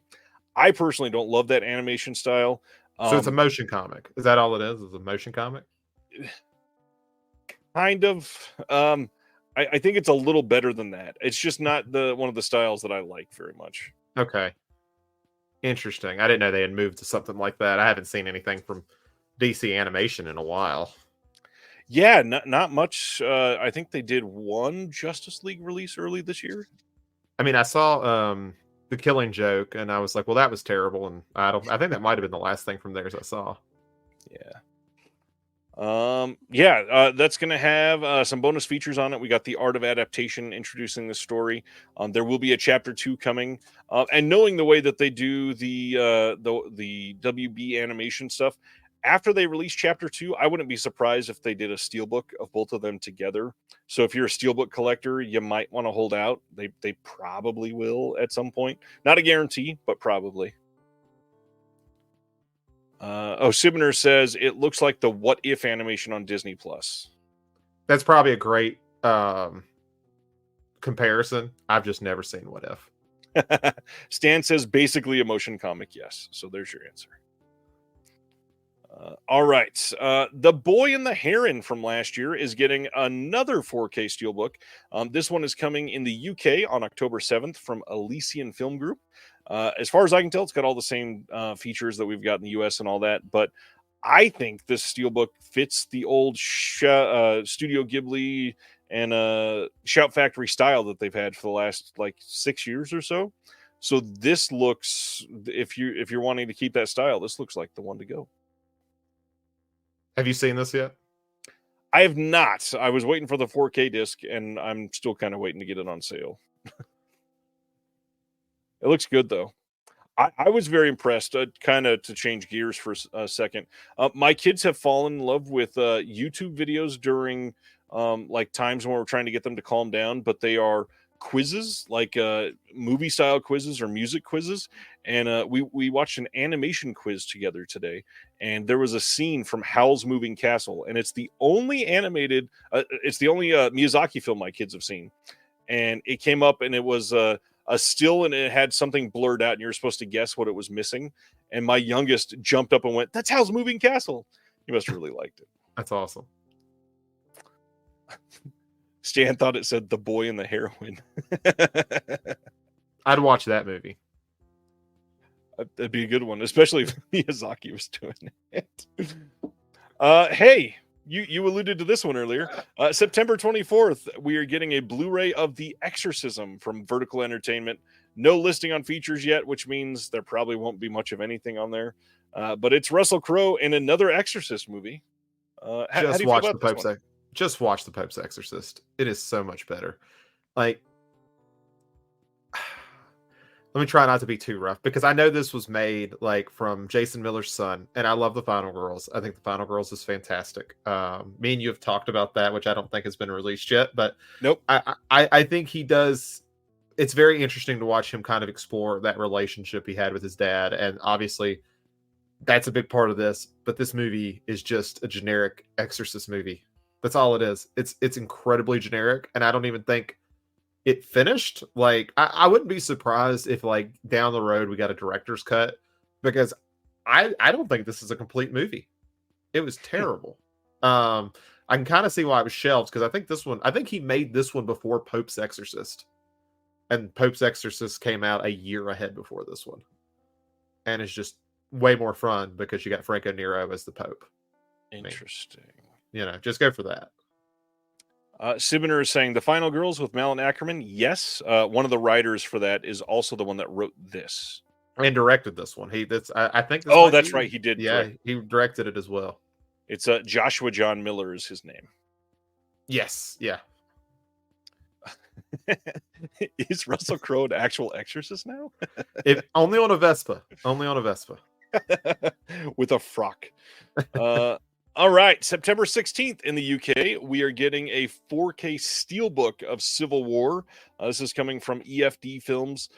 This is really only different if you are after steelbooks. This will likely not get a steelbook release in the US, like most of the A24 titles have not. But yes, if you are after this, you can pick this up in a 4K steelbook. Sibner, nobody was saying there is not a Blu-ray of Final Girls. I think Zach and I both have the Blu-ray of Final Girls. I do, yeah, somewhere on the shelf. What was that about St. Maud? I think that might be the only A24 steelbook I have. I think maybe Studio Canal put that one out. Yeah, they're back in the day. Zavi did a handful of A24 release titles that got steelbooks. Like Hereditary got one. I think Lighthouse got one.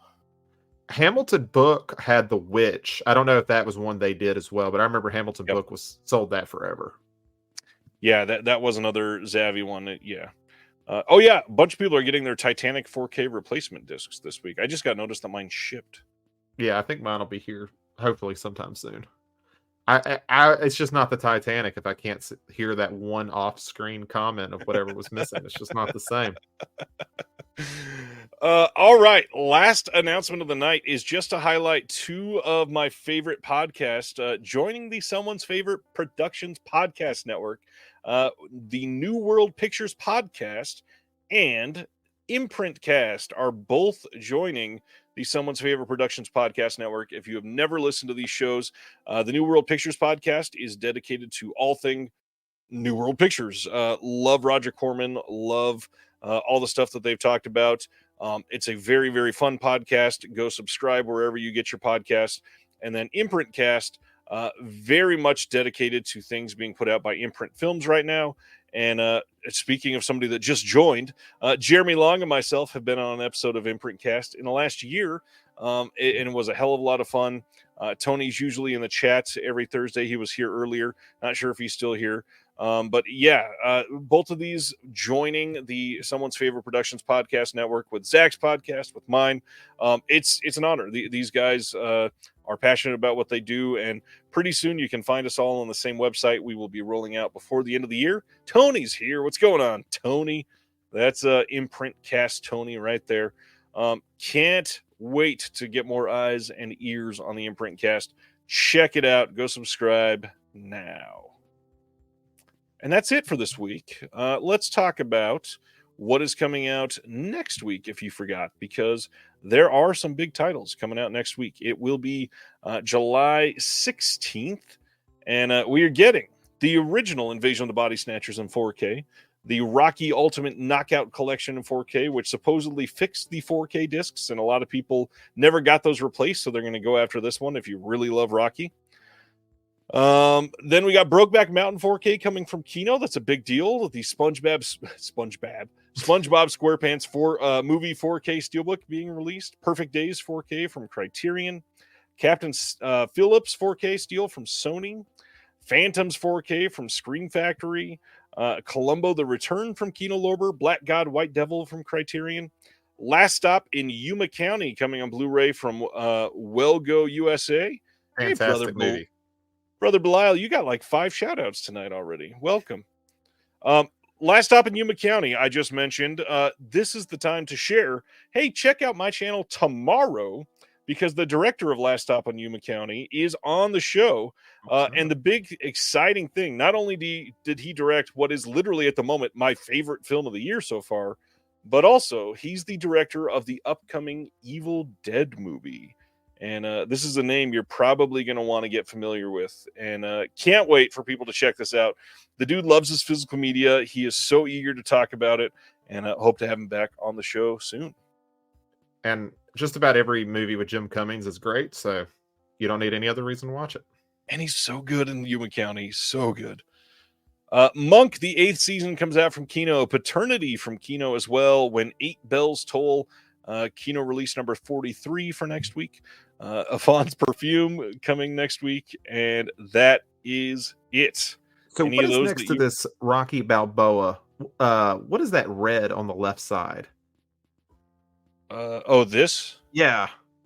What is that? It says includes the theatrical version and the director's cut in 4K. And that's a big deal because the previous release did not have both of them in 4K. Okay. Okay, cool. So yeah, lots coming out next week. I'll be picking up the Rocky ones for sure, just because, I mean, I'm committed at this point. I've gotten all the other steelbooks, so... They look nice together, I will say that. Yeah. I'm just now seeing Jeremy's comment. It's SpongeBob Squirt Pong. Oh man. And then Jeremy says, can't wait for everybody to see the interview with Fran Galuppi from Last Stop in Yuma County tomorrow. It's dope. Check it out, everybody. Yeah, it's a really fun interview, and I hope people love it. That's it for next week. But now let's talk about some Ty West, my friend. I love watching the comments get mad at me, so I'm prepared. I'm mentally prepared. All right. So before we dive into it, I really wanted to ask this question earlier, and this is a weird question to lead off with. I'm dying to hear what you say, though. Who do you think, as another modern filmmaker, is most like Ty West? Ooh. I was trying to think about this earlier, and I couldn't think of anybody that is as eclectic as he's been. I'm trying. I probably could have thought, because I was just talking about somebody having such an odd filmography, and I'm spacing on who I thought about, but not really. Like, as far as the mumblecore guys from like the mid 2000s, he's probably the most different. He probably made the most different stuff. I'm not sure if Sibner is screwing with this, but he said Tarantino. I don't know that I would put Tarantino with Ty West. I will be bringing up Tarantino at some point while we talk about Ty West. It's understandable for a main reason that I could think of. Yeah. Ty West, he has been around for a while now. We're going on 2 decades. Yeah, I think, let's see, when did so he got his career, from my memory, he started with Fessenden. He was an intern with Fessenden for a long time. You can actually still go on Glass Eye Picks and see a picture of him with Fesseden's kid as an intern. So I was like, oh, so he's really dug deep into this stuff. Because, I mean, obviously, Larry Fessenden, if you saw Maxine, you'll see a little cameo of him, which is great because he wasn't in the other two. Wait. There was a confirmation that he had a vocal cameo in one of the other ones. Did he? Yeah. Okay. I'm now I'm gonna have to go rewatch and see where I missed it. Yep. Ooh, that might actually be the best one I've seen yet. Bong Joon-ho. Yeah, Sibner. That's a good one. I wouldn't say any of his movies are similar. That's a good idea. Yeah. Jeremy Long says, Ty West told me that he purposely challenges himself to do a new genre to homage with every film he makes so that he doesn't accidentally make the same movie twice. That's an interesting approach. I mean, I will say, like, when I did this watch through very recently, going up to Maxine, there's a lot of them, I'll go through and watch everything the directors put out, and I get so burned out. And I didn't get burned out with West. I'd throw something else in, and I was like, hey, I mean, this feels fresh. It still feels fresh, even if I don't necessarily love it, which I think is great. I think that's something more directors should do instead of making the same movie over and over again. Right. So he's also done a lot of short films. We're not going to be talking about short films tonight. He has acted a lot. We're not going to be talking about those. I didn't include ABCs of Death or... Right. I broke up for a second. I apologize. You're fine. That's what I was about to say too. He's helped with some anthologies. We're not going to talk about those. Can you hear me? Am I? Yeah, I can. I'm exiting things out just to make sure it's not on my end. So I'll make sure it's not going to mess anything up. Okay, we're good. We're good. Yes. Yeah. So we didn't include the anthologies. We didn't include short films. We're just going to do his feature films. Oh, Tony says watching Maxine tonight for my birthday. Happy birthday, Tony! Happy birthday. All right, let's get into these. What's going on, Mike? Ty West. At the moment, the ones that we're going to cover: The Roost, Trigger Man, House of the Devil, Cabin Fever 2, The Innkeepers, The Sacrament, In a Valley of Violence, X, Pearl, and Maxine. Now, I got to be honest. I did my best to be able to watch all of these. I did not get to all of them. So there's going to be a couple that I am just not going to be able to rate. I will leave them off, and we're going to discuss all of these from the bottom to the top. I will say right off the bat, I did not see The Roost. I did not see Trigger Man. I saw Cabin Fever 2 way back in the day, I think, but I did not do a rewatch of that one for this. The rest I'm gonna be happy to talk about. So let's get into it. Bottom of your list, Zach. What is your first pick for Ty West? Trigger Man. That was one he did for Glass Eye Picks, I think in 2008. I'll double check. I think it's 2008. 2007. Yeah, 2007. One thing I think I'll mention a lot with Ty West is in most of the movies he does, he's the writer, the director, and the editor. And certain movies, he definitely focuses on one more than the other two. And I think with Trigger Man, it's well edited. I think he is a strong editor, and I think it shows in Trigger Man. Really, the problem is the movie's just kind of boring. Like the last 10 minutes is pretty cool, but it takes like an hour and 10 minutes to get anywhere. And West is kind of a slow director anyway, but this one is not a fun slow at all. Right. Yeah, I had never heard anybody even say that they'd seen this movie before we were talking about this. I can't think of anybody else that I've talked to that's ever seen this. So I'm glad that you did. I think Kino put out a DVD. I think when I was looking recently, Kino put out a DVD years ago. Very, very interesting. Yeah. Yeah. I mean, with him doing this trilogy, I wouldn't be surprised if somebody's like, oh, it's Ty West, let's make some money and put it on Blu-ray. But yeah, we'll see. What is your next pick? Since I've got two on the bottom of my list that I didn't see. Okay. The next one is Cabin Fever 2, Spring Fever. Yeah, Spring Fever. I actually, as low as it is, I don't hate this movie. I actually think it's pretty funny at times. Like it hasn't aged particularly well in some areas, but I definitely like, as far as kind of nailing Eli Roth's very juvenile humor, like from one to the next, I think it pays off well. I know West has disowned this movie. I would be curious to see his cut, because he says he did not get final cut, and that's what he's upset about. And I would be curious because, I mean, as far as movies where the studio ended up editing it, it's still coherent. It still makes sense. So, I mean, it was still a decent time. I don't know if I'll rewatch it, but I don't regret watching it. So I'll throw in here because this is at the bottom of my list. So basically, it's the next one that I was about to mention. This is for me like not one that is super memorable. But the big thing, I think it's amazing that they got Ryder Strong back for this. I know he's not like a huge name, but it's surprising that he would come back after making Cabin in the Woods. Yeah. Or sorry, not Cabin in the Woods, Cabin Fever. To come back to do a sequel for it is very odd. I remember liking the comedy in it, and I gotta be honest, I didn't hate Eli Roth's Cabin Fever. My favorite bit of information of that is apparently Peter Jackson would stop the filming of Return of the King repeatedly to make the cast watch Cabin Fever, which I think is hysterical. It's a very Peter Jackson thing. I've never heard that. That is amazing. It's not a masterpiece or anything, and to hear that he disowns it because he didn't get cut is, it's rough. I know that he was a young filmmaker at the time, but that always kind of pisses me off that the filmmaker doesn't get more of a say sometimes. Yeah, especially, I mean, I don't know. I don't know if the first Cabin Fever was any type of major financial success. I assume it was kind of a modest video success, if I had to guess, just based on what kind of movie it is. Right. And if that's the case, how worried could you be? Like, obviously, the studio still wants it to make money. Exactly. But I mean, it's not like you have $250 million like LinkedIn. Like, just let them do something. So I think I'm still one ahead of you since I had not seen two. So go ahead and name your next one.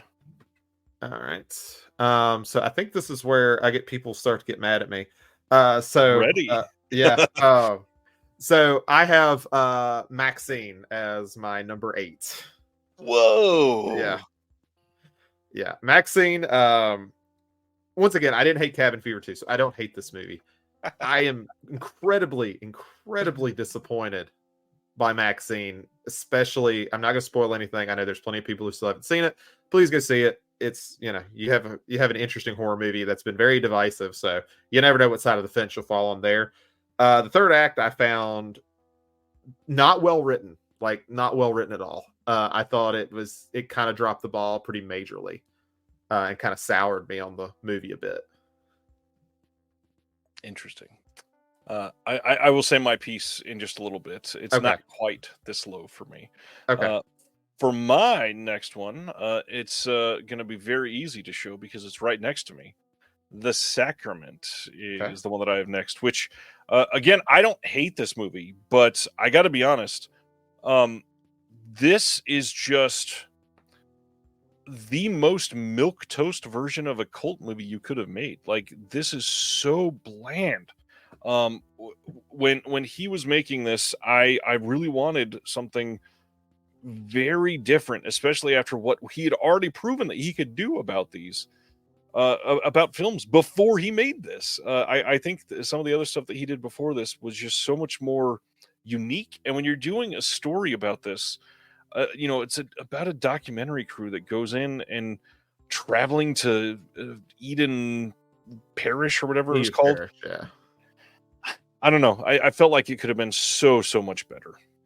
Yeah, and I mean, I liked it better the second time I saw it. When I saw it this time through, I had a pretty passing understanding of Jonestown when I saw it the first time. I've definitely much more aware of what's happened at Jonestown, and it is a little bit like, is it lazy when you just pull in straight things from an actual tragedy? I mean, obviously he changes enough to make the story work. It's not like a congressman's going down there and gets assassinated or anything, but I mean, you're still pulling like quite a bit. And honestly, if there was a senator who got assassinated in this movie, that would actually be like really interesting. But it's little things like that. I do like the movie. I like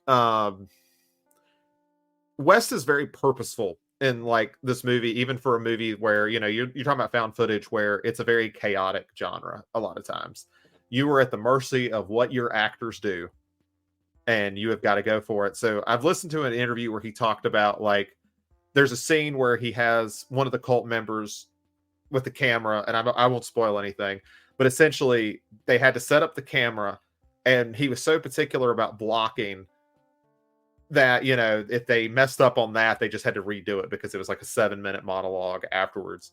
And that's interesting. I think that's a really like neat approach to go with found footage, but part of me is also like, does it kind of take away what found footage is, like that chaotic kind of element that comes from it? I mean, it's good that you blocked and you cared about the lighting and you cared about how it looked, but I don't know if that's necessarily why people go to found footage.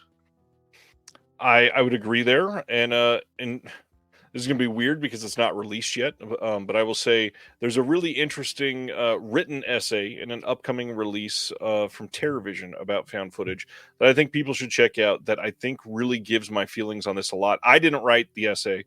We'll talk about it more in the next couple months when it gets announced, but found footage is such an interesting thing. And you and I believe we talked about this before, but found footage itself is not really a genre. It's more of a format.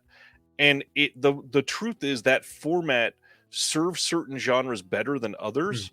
And I feel like for a cult focused film, it doesn't work that well. I think it's perfect for like a creature feature, but this film, I don't think it needed it. I don't think it does enough to warrant doing that format. You didn't get to see the roost, but I'll kind of use it as kind of explain. They have a part where they have Noonan at the beginning, and he's like setting up the movie. It's almost like, he's like a crypt keeper type character, and it's gonna be weird, but I actually think the Sacrament could have done well with this. Like, it's almost supposed to be like this 60 minutes sort of thing. This is we're presenting this footage for the first time on 60 Right. Minutes. And I think putting that format at the beginning and the end, having that bookmark it, I think sells it better. Like, I don't know. I think if you kind of can, because I think found footage is all about immersion. So if you can Yes. immerse an audience and saying, hey, this is a 60 Minutes thing you've never seen before, or whatever program you want to go with, I think that gets that immersion in there much stronger. Because I think, for him, he's using music, he's using editing, he's using all these all sorts of things to tell a story. Found footage kind of goes back to that chaotic thing. You're at the mercy of sometimes really boring footage, and Yeah. on purpose. It's a purposeful decision. And something like this would be like, yeah, if you had a professional set of people editing this to tell a coherent story, this is the way they would do it. And that's interesting. And I do like that. But yeah, I do agree that it questions whether it was the right format to tell this story. Yeah, I think there's some interesting choices there. I just think it might have been slightly more successful just done as a narrative film without the Yeah. found footage aspect. Anyways, what is your next pick? Next one is since I just talked about the Roost, I will talk about the Roost again. That is the next one up. It is his debut film, and unfortunately, the only copy available is a DVD copy, which I do not know the quality. I've been told on your Discord that it actually looks okay. Easily, you can find it on YouTube at about 240p. It doesn't look great. But having said that, it's a weirdly cozy little film. Like it's a horror film about, it has a lot of ambition about it too. Like you're talking about like this zombie film where bats are the cause and all this other stuff. And it's like, oh, you're biting off way more than you can chew, no, like pun intended. But as low budget as it is, it mostly works. It's something I would definitely watch in October. It would be something I really wish could get a better release because I think it's good. I think it's a legitimately good debut for him, and you can kind of see where little pieces of that story get used in like X and Pearl and things like that. So I think people fans of that, they should definitely kind of check out where Ty West started because it was a good start. It was honestly a very confident start for him. I still want to catch these, and I mean, I joked about it earlier, but I do hope somebody releases the Roost and the other one that has never had a blue. It would be nice. I mean, just for people that are coming to him now after this big trilogy, it would be a big deal to be able to discover those in HD. Next up for me, this one was maybe my most difficult placement on the list that I struggled with what would go next, and ultimately I ended up with The Innkeepers. Okay. So this one I like plenty, and for the rest of these, I'm not saying I don't like them. It is just lower on the list. I think they're all good movies and absolutely worth watching. This one for me is just a little forgettable. The humor doesn't always land well in this for me. I will say I love Pat Healy, and I'm so glad that he was in this because I think he might have been my favorite part of this whole movie. The Innkeepers is a fun ghost story type movie, and it's done. I mean, it's done fairly well. It is definitely showing that he is a competent filmmaker that sets out to do something and can do it from start to finish. Does it with a good cast. It's an interesting story, and it's overall a successful film. It's just, I don't know, a little. This one is very like trope filled for me, a little too much. I feel like he does better going towards things that are shockingly unique, even though I guess X is probably a little trope filled as well. But yeah, this one is a little too on the nose for me. I will save a lot of my thoughts for when I get to it. We're still a few places away for Innkeepers for me. But I do agree with a lot of what you said. I do. It is a very unique ghost story. And I think that's another one I will mention.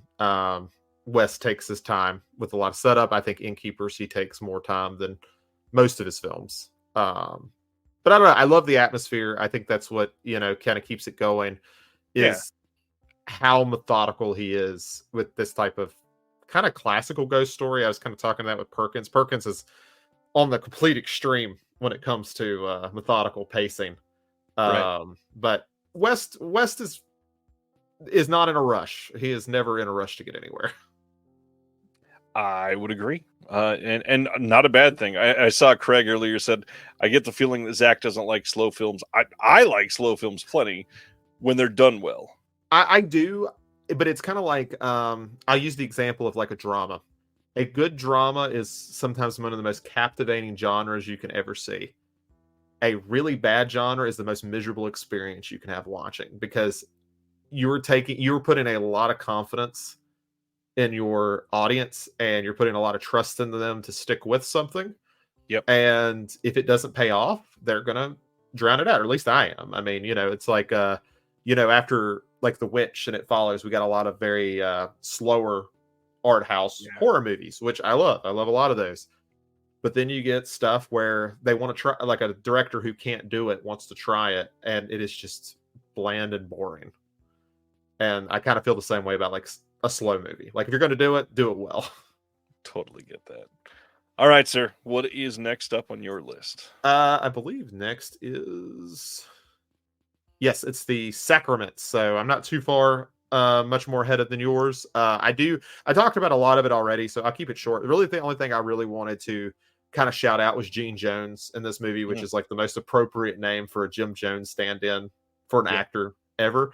For a guy who's, of course, he's a big Coen Brothers guy. He was in Last Stop at Yuma County, which we just talked about. So that's pretty cool. He's very good at playing this down to earth, typical, rural guy. That's kind of what he's always used for.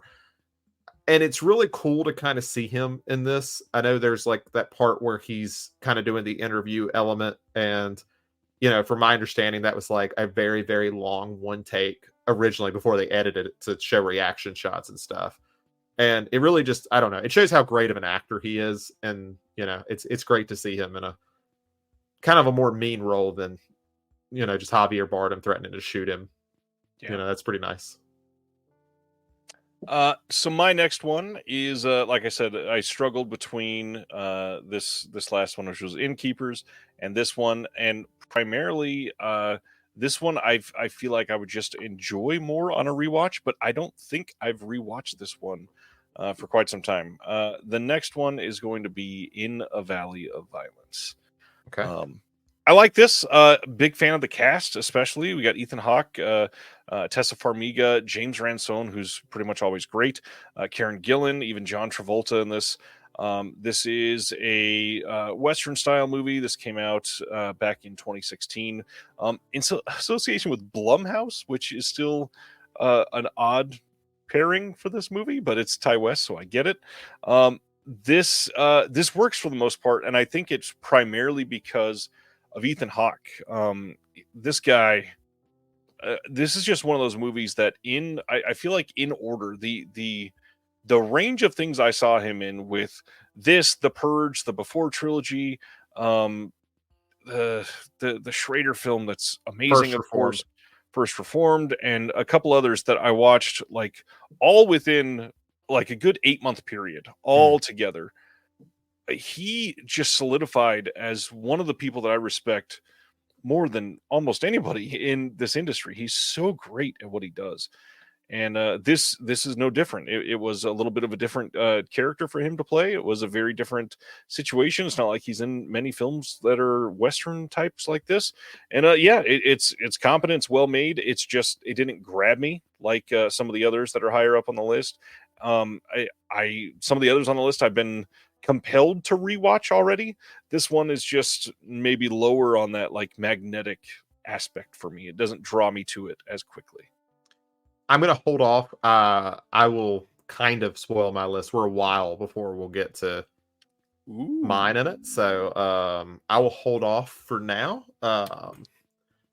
And for my next one, one we've already talked about is The Innkeepers. Nice. Not a whole lot more I'll add. I do like Sarah Paxton's character. It's funny. I actually just rewatched the remake of The Last House on the Left, and I didn't. It was just kind of a weird coincidence. I was like, "Oh, there she is again." No idea she would just randomly show up. So That's I a think good remake too, by the way. yeah, it's I'll do a slight tangent here. I think the best way I have to describe it is a more violent than the original, but less mean. Like, I don't think the movie, like, I find like Wes Craven's original just a really mean spirited movie in a lot of ways. Where, without spoiling anything, I think there is a little bit more hopefulness in the remake, as violent as it can be. Oh It's not man. the parents have a different role. I'll put it out there without spoiling Right. anything, and I think that's interesting in itself. But yeah, Yeah. it's a good remake. I think she's really good in that as well. I think she's a very underrated actor. The scene I particularly love in this one is the one where she's going out to put the garbage out. And she's like putting attempts in for like 10 minutes, because I've been there. I've worked in these stupid jobs before where you have to take the trash out in the alley and you're just trying to figure out how to both open the trash can and put it in there. Yeah. So I related to that quite a bit. It's got this like 2000s aesthetic to it that I love, like watching like the web pages and stuff like that. I don't know. It gives me that bit of nostalgia. And it's very cozy. I think he does like coziness in his horror sometimes, and I appreciate that. It's one of those ones where I would normally just kind of throw it on in October, because I don't know, it kind of fits the mood. I think Right. it does that really well. Interesting. Yeah. Yeah. It's a good movie. Again, I like it plenty. It's great. People need to check it out. I feel like people sleep on the Innkeepers for sure. All right. I think we're down. I think I have 4 left. Do you have 5 left? Is that right? I have 4 left. Okay. So we both have 4 left. That feels crazy. All right. My number 4 then is Maxine. You've already talked about it, much lower on your list. I will say I agree with a lot of what you said. I think this is very similar to what I said about the Innkeepers. A lot of Maxine felt on the nose. Like, I know it's very new, so I won't spoil things. But having this very iconic location as a major point in the film felt a little too on the nose. I will say the practical effects were surprising in this. I was glad that they went as far as they did with a couple of the scenes. I did not love the third act either. I felt like it was telegraphed as literally the only option in the storyline. It was like the only way they could have ended the film. The reveal basically had to be that. There was no real suspense there for me.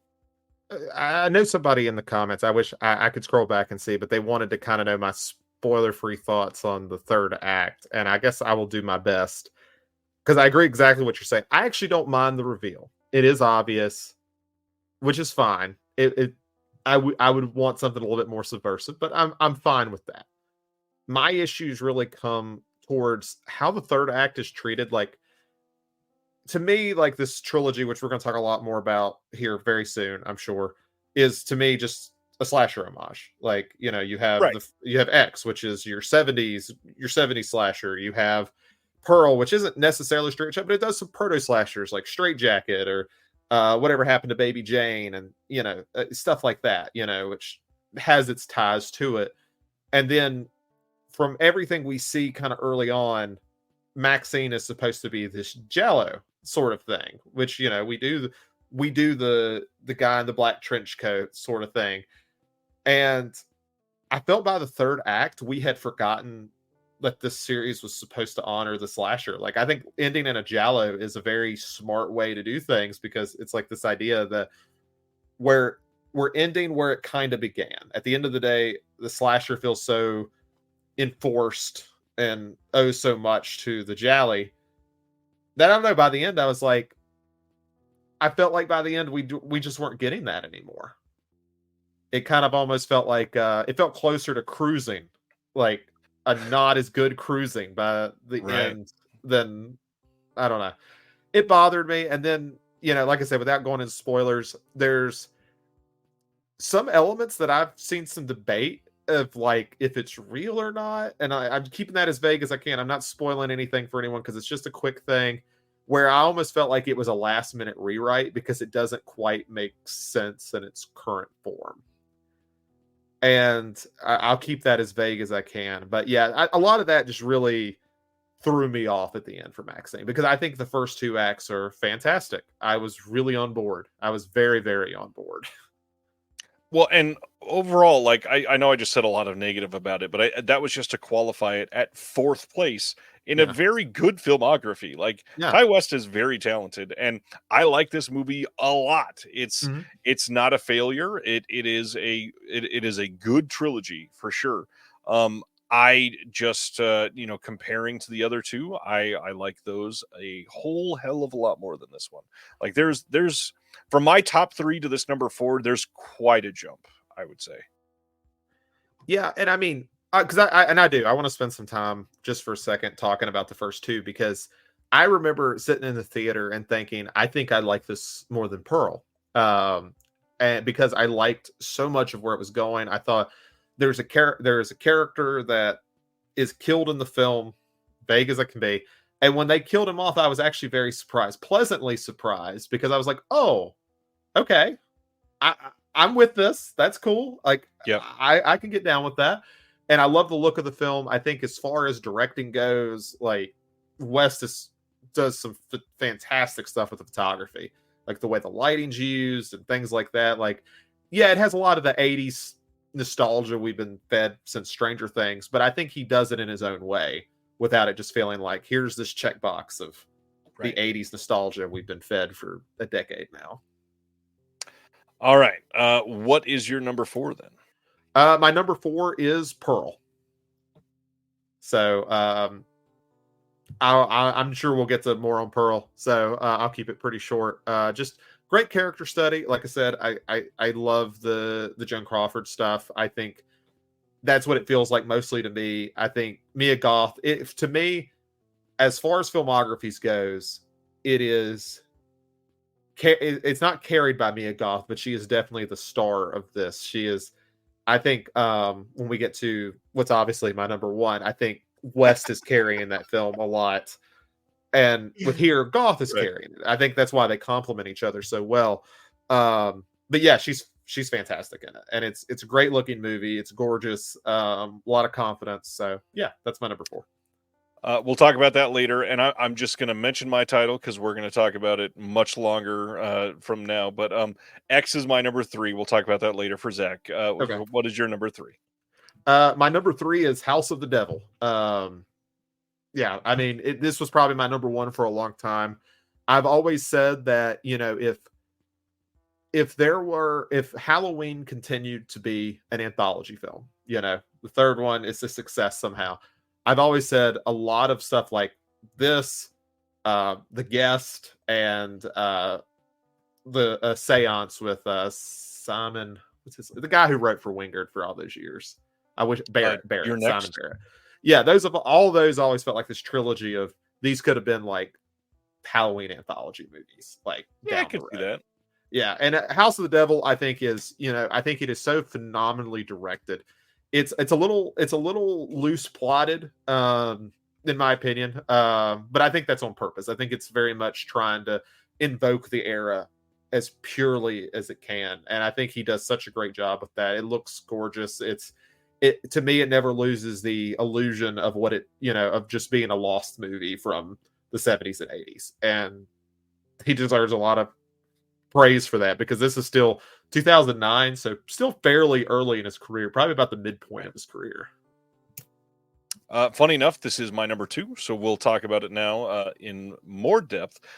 For anybody that has seen the X Pearl Maxine trilogy and you like the 70s aesthetic, 80s aesthetic, and the Wizard of Oz aesthetic, this is his 90s aesthetic. This is very much Ty West living in the 90s. It is a very, very interesting movie. I will say very little about the scene, but I think the Greta Gerwig scene that Mhm. everybody knows when you say the Greta Gerwig scene is his best directed scene in his filmography. I think it is literally his most tense scene. It's his most surprising scene. It is his most subversive scene because nobody expects that scene to be carried out the way that it does. I also completely love everything about just this odd setting that they build in this house, it is terrifying just in that it exists. And when you are here and living in that moment and seeing the weirdness just carry out in the rest of the film, this movie's actually probably the scariest of his films. I think it's very competently made for how early it was made. But yeah, House of the Devil is fan-fucking-tastic. I would agree that it's definitely his scariest. I think I think it might be the only time in his career I would say that would be his focus. Like purely his focus was to be scary. I think Innkeepers does it more towards the end, but I think throughout this one's scarier. Yeah, I would agree there. What is your number 2? Which anybody paying attention should not be surprised. In a Valley of Violence. I think this. I'm a big Western guy. I really love. I love Westerns. But one thing that I think he does so well here, and I said I was going to mention Tarantino, so this is my time to do it. As far as spaghetti Western homages, I think this is stronger than Django. Django is fun. I love Django. This isn't to hate on it, but I don't know. I mentioned this to somebody. I wish I could remember who. But the one thing that always like distracts me from Django when we talk about like spaghetti westerns and stuff like that is just how overly polished that movie is. And the thing I like about Valley of Violence is, this isn't a knock on West at all, but it feels cheaper. It feels like an affordable type of movie. It doesn't feel like this massive blockbuster. Realistic. Yeah, it feels intimate for that. And I think it's, I mean, you talk about the performance of Hawk, but I mean, the performance of Travolta is fantastic. And I think they do such a good job making him an interesting character, because before I saw the movie, I just assumed he was the transgressor in this issue. And in reality, he is kind of in a rock and a hard place. And I think he performs that excellently all the way through. He gives a lot of nuance to that character. Yeah, I would agree there. Obviously, there's a lot there. And I mean, Jumpy the dog is an excellent actor, probably the best actor in the movie. So congrats to Jumpy. I didn't know a dog could pull a horse, so that's pretty cool. That's true. All right. So if you are taking a tally of everything that we've talked about so far, you know that my number 1 is all that's left, and that is Pearl. So for me, I think Pearl is the most compelling of his films for one reason only, and that is Mia Goth. The performance that we get out of Mia Goth in this movie is the best performance in any Ty West film. It is something that you can't really relive the feeling of it until you get to watching it again in a way that you just turn everything off and live in Pearl's land again. This movie, you have the intense monologue, obviously, but what makes that monologue so intense is everything before it. You've seen the myriad of emotions that Pearl has. You see the hope, the love, the willingness to dance with the scarecrow because you're so carefree. The fire scene, like there's so much that happens in this movie leading up to that makes you go, well, hold on, anything can literally happen in this movie, I guess. And that makes this probably the most tense of his movies. I mentioned House of the Devil is the most scary. Everything that you could do with this movie is all leading up to the fact that you have no possible idea, obviously the first time you're watching this, of what could come next, because they've proven literally anything can happen. And the storyline of Pearl making this personal journey to the end of this movie and then choosing to stick with that one emotion as the credits roll is the ballsiest and great payoff for this film that they could have chosen. I truly love Pearl. I think it's a great homage, like all of his other movies, to a lot of great things like Bette Davis films and literally The Wizard of Oz, like through a couple of the scenes. And it is, to me, it is the most rewatchable. It is the most compelling. It is the film that I walk away going, like, that is closest to a masterpiece. And I mean, I'm not going to sit here, even though I have it at 4th. I mean, I don't really have many complaints about the film at all. It's right. It's incredibly well done, and it would have been probably my favorite of the trilogy if I just didn't think that. I think we'll get into X, but I think it's just a stronger written film, which I think means a little bit more to me. Like the acting in Pearl is better than anything in X, but I think the other elements make up for it for me. I get that, and I love a lot about X. We're going to talk about it in just a second, Yeah. obviously, but there's a lot that I've soured on upon release. So let's discuss how you love X. Okay, so I would place X as currently the best film in 2020s. Whoa! I think it's the best film so far this decade.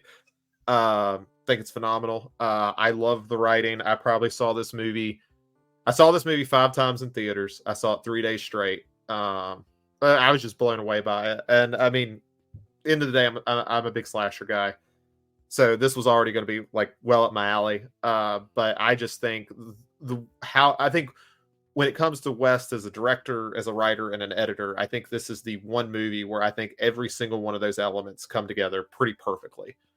I remember the second time going to see it the day after I saw it the first time on a Thursday preview, and I went on Friday night, and being so impressed with how well he set up those characters' deaths in such an intelligent way and such a nice foreshadowing that didn't feel obvious until you already knew what was going to happen. And I think there's just so much rewatch value in that. And, then you get to the scenes of, I think he does such a great job discussing legitimacy of horror as a genre and comparing it to pornography, and the legitimacy of that art, and then talking about and mixing that with an idea of the thematic of getting old and losing that kind of bit of touch too, and how he explores that. Like the landside scene, I think is fantastically done. But yeah, I could rave about this movie all day, so I will leave it there for now. But yeah, that was why I would put it at my number one. So yeah, I loved X for a very long time. It wasn't really until after I'd sat with Pearl and seen it a second time that made me realize I think I was giving X a little more credit internally than I should have. And I reassessed it a little bit, watched it again, and I do feel like it's great still. Like it's absolutely an incredible entry into this franchise. Nothing wrong with it necessarily. I do think that it is, again, very on the nose for what it is trying to homage, which nothing wrong with that necessarily. I think that they do a very good job. I think the cast is great. I think that the performances in this are surprising. And the biggest thing for me is the overall tone really fits with the 70s. I absolutely think that of the three, I think he truly nails the tone of what he was going for like the decade homage most with X. I would agree with that because, I remember when Pearl was first like announced right after X came out, where they showed the trailer at the end. I remember talking to somebody about, wouldn't it have been cool if he had done like a two-tone, I don't know if I can't remember, it's called like two-tone Technicolor, but instead of doing a Technicolor film, doing something that would have been that era. And that's nitpicky because the Technicolor stuff he does looks fantastic. It looks really great. Right. Pearl looks phenomenal. I also think it's probably better for the audience. I think not as many audience members see it if we're doing like two-tone colors here, like something like the two strip. That's what it's called, two strip. I don't think as many people would go see it. Yeah, definitely not. Unfortunately, we're at the point where stuff like that just doesn't work. Not theatrically on a monetary level, at least. Many of us still would have loved it, but not quite the same. Yeah. you gotta make it at least a little bit for nice, which I mean, both movies, I saw both of these, thankfully. Actually, I saw all three in a pretty packed theater. I'm very thankful for that because I think they're all great crowd movies, especially. Sibner points out the subversive dialogue in X doesn't really come back in either Pearl or Maxine, and that's kind of disappointing. Agreed. I think that they made some. They may have made some more like what's the best way to say this? Like external external recognition of things, and tried to tell a little bit of a deeper thing. At least it felt like in X. And then go ahead. No, I was just gonna say the thing with Maxine, I kind of noticed thinking back. the dialogue feels more right for something like in the 90s versus the 80s, like when they're when they're in the video store and they're talking, obviously the ideas of like scream come out and things like that. And I'm like, that that kind of dialogue feels more for like late 90s 2000s slashers than necessarily like an 80s, Right. whatever it's trying to be in this case. I would agree there.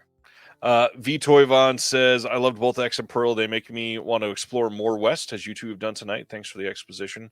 I would say, honestly, from at least the ones that I've seen, you can't really go wrong. I don't think any of the ones on here are bad movies necessarily. No, I like, even though I put Trigger Man's the only one that I for sure probably won't revisit unless I'm just like, I don't know, I hear some really captivating reevaluation of it. I'm like, okay, I'll give it another. Otherwise, I'm good. But the rest of them, I'm pretty happy with. There's some enjoyment to find. I would agree there. Not on topic, but Jeremy says Curzon just announced a Bellatar retrospective box set. That's interesting. However, it is time for Severin. Any other Ty West thoughts? No, I think I've said plenty. I'm sure people are tired of hearing me talking about it by now, so I am happy to move on. All right. So tonight is the beginning of the Severin Summer Sale. It is live from 5 minutes from now until 12:01 a.m. Pacific time on Tuesday, July 16th. This is going to be going all weekend. We will be seeing lots of deals. Box sets will go on sale specifically on Saturday.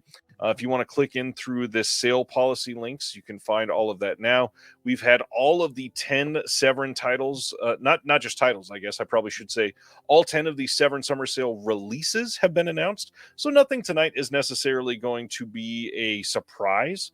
However, we will try to go through all kinds of recommendations. So before we go live, if you had to give somebody one Severin title that you absolutely have to have, what is that one title you're going to? Is that for like ever or just like for tonight? Like what's being released? Not just for the new titles, just forever. Like if they've never bought from Severin before, what's the first title you tell them to purchase? It's probably a boring answer just because of how hyped it was, but I'm a big Cemetery Man fan. Like having that, That's a great movie. Yeah, I love it. Like I know it was very hyped up, but that would be my first if I was going to recommend anything. And actually, I'll give a second one. Week of the Killer, Cannibal Man, whatever you want to call it. They did that one, right? They did. Fantastic movie. Seriously, I don't think enough people have seen that one. It is better than I expected. I rewatched that one. I didn't like it on first watch, and then after some of the bonus features that I caught up to later, I actually really like Cannibal Man. I think it's a really well-made movie, nice and subversive under the Franco regime that it was made under. But the big one for me, I got to tell everybody, is Santa Sangre 4K is my big one. Travis says the sale is live already, so look, there we are. Let's go through some of these titles. As we alluded to, all 10 titles, or again, I did it again. All 10 releases have been announced. So we have the Opera 4K release. We've got the Dario Argento's Deep Cuts release, 2020 Texas Gladiators 4K release, A Dog Called Vengeance, The Creature, Don't Change Hands, The Mad Bomber, The Mummy and the Curse of the Jackals, The Red Light Bandit, and then we also have nestled in the Opera bundle and the Just the Disc bundle, Simple Like Silver. There is a lot of stuff here, a lot of details to go through if you've not stayed up to date on them. It's a big deal. Go ahead. No, I was just say, did you notice Christina's signature on the Opera postcard? That is a wild signature. Oh, yeah, it is. Oh, wow, you can buy it by itself. I did not know that was a possibility. Interesting. Huh. Yeah, there's lots of options to choose from here. If you want all of the releases, they've got a $289 bundle. If you want just the Argento stuff, they've got a $150 bundle. If you love 2020 Texas Gladiators and want the shirt with that, you got a $65 bundle. But of course, catalog titles all on sale. And lots of great stuff listed for sure. All the Hans BR's box set is one of the best physical media releases of all time. I would also say the same about the Black Emmanuel box set. My big go-to for Severin is the Santa Sangre 4K release. I think that is, if I had to tell somebody to pick one first, that would be my first suggestion. But we'll go through a bunch of recommendations tonight. Here's some of the titles that are first time on sale. We got the Bad Biology 2-disc 4K, Clear Cut Blu-ray by itself, Count Dracula 4K, Dr. Butcher MD 4K, Dracula and Son. These are some of the titles that were in the House of Psychotic Women box set. Journey to the Center of the Earth is only $12.48 on the sale. That's pretty good. Nightmare 4K. This is also called Nightmare in a Damaged Brain. The Private Crimes. This is like a Twin Peaks send-up. This is It's on good. sale for the first time. It's pretty good too. Story of a Cloistered Nun, Inconfessable Orgies of Emmanuel, The Sexual Story of O, Fulci's The Psychic on 4K. And then we got the Vampire Quatakuk Umbrakel release that you can get on sale for the first time.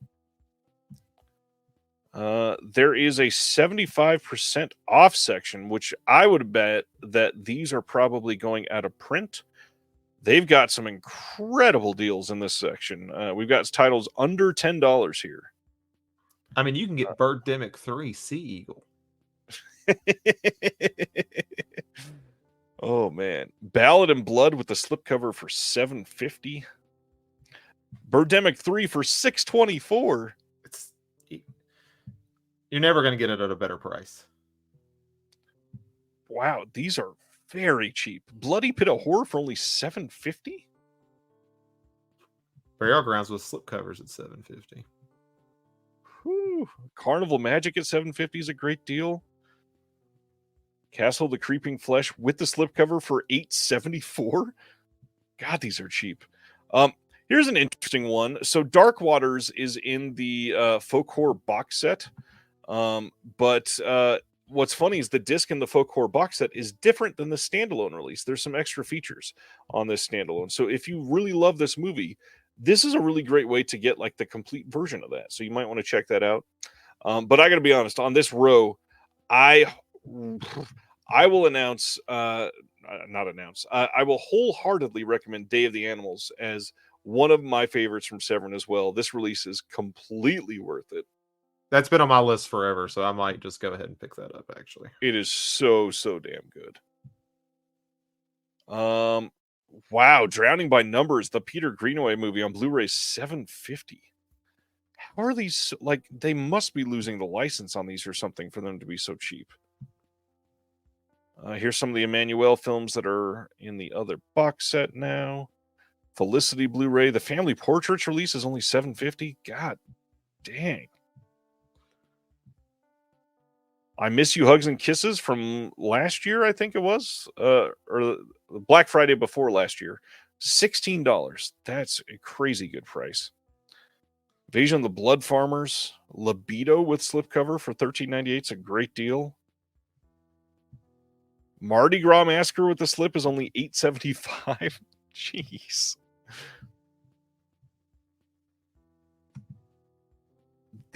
I don't understand how these are so cheap. How is My Grandpa's a Vampire only $7.50?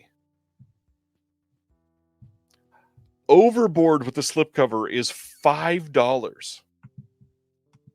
How many of those did they print is what I want to know. I remember when they announced that. I remember the question marks over everyone's face the day it was on the sale.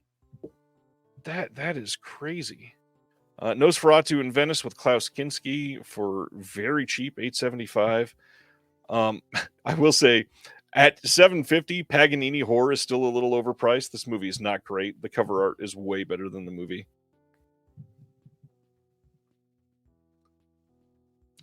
RoboWar, very, very good, especially for $8.75. Get that limited edition.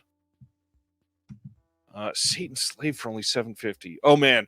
Okay, so this is an interesting one. So Saint Bernard, I know that this is not for everybody, but I really love Saint Bernard here.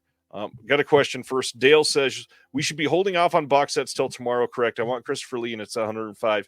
Yes, Christopher Lee. That first one will be cheaper. Travis loves Paganini horror. Interesting. I really did not like that movie at all. Yes, Dale, hold off on box sets till Saturday. Saint Bernard, though, this movie. Have you ever seen Saint Bernard? Nope, I'm currently adding it to my cart though. So if anybody wants So to beat me there. Saint Bernard is directed by Gabe Bartolos, who made his name doing makeup and special effects and stuff. And this movie is just a beautiful tribute to his ability to make amazing special effects. The movie is weird. It's an experimental film. It's a very sad film about a guy's interaction with his parents. But I will also warn. The movie's called Saint Bernard because the main character literally drags a dead dog's head behind him through Jesus. much of the movie. It's a very obviously fake dead dog head, but I know that a lot of people are very cautious with stuff like that.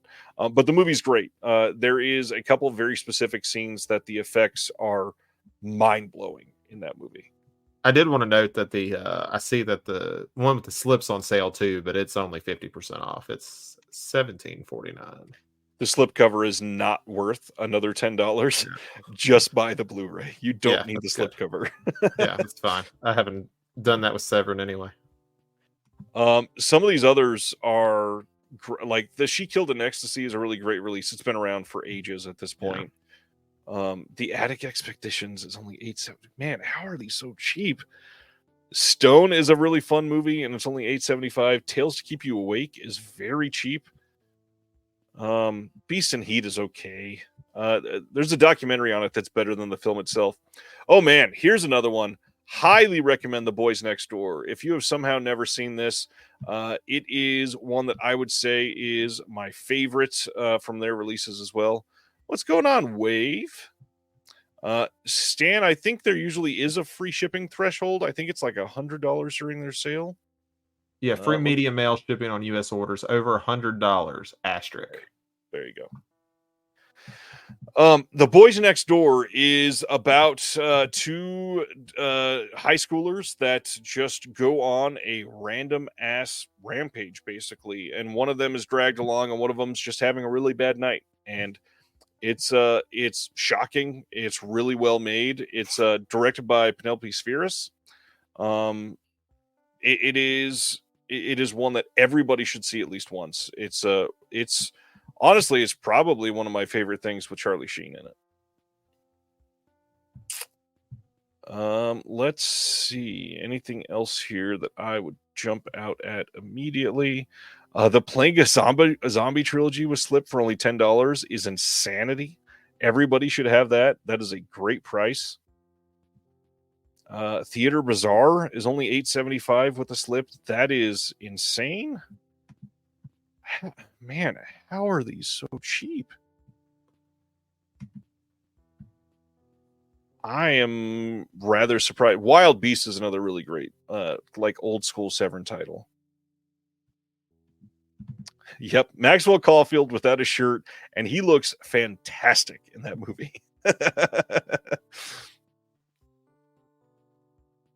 Yeah, these titles are way cheaper than I expected to see. It seems to me, again, I'm not saying this from a point of authority, but if they're going to be selling stuff for $7.50 and $8.75, that screams that licenses are about to be expiring.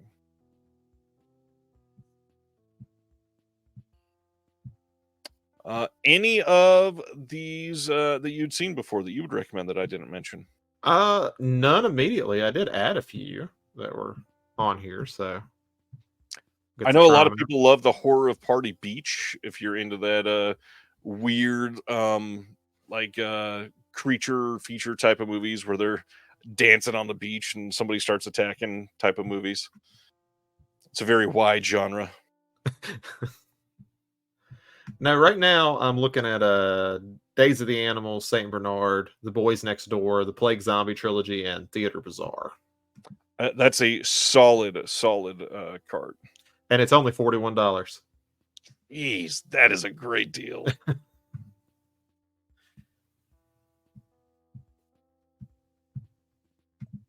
Oh, man. All right.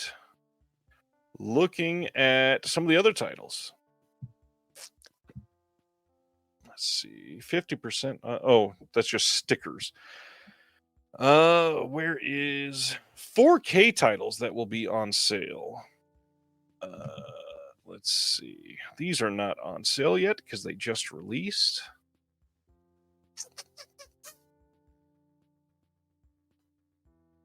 All right, here we go. Drowning by Numbers 4K with slipcover is $22.50. Great movie. Acción Mutante. This is a great movie, but Arrow just announced this as coming on 4K, so you might be after that box set instead. Yes, Wave Opera is out. Then The 5 days. I actually haven't seen that one. I've not watched it yet. Yeah. I've been sitting on that since it came out. I need to watch it. The Changeling 4K looks great in 4K. Faceless, this is actually one of the better Franco titles. This is probably what I should have said for my go-to answer for the best Severin film. I adore Out of the Blue, and I think everybody should have had that. Yeah, I was trying to see whose Changeling I had. I feel like 10 copies of that came out at the same time, but I have theirs. I had to look and check. I feel like a couple other companies put out Changeling like in the last couple of years. Second Sight did it. That's what I'm thinking of, yeah. Dude says, just put my order down, but forgot to add a small Virgin Islander shirt to the order on hopes that it will fit my Trumpy plushie. That's great.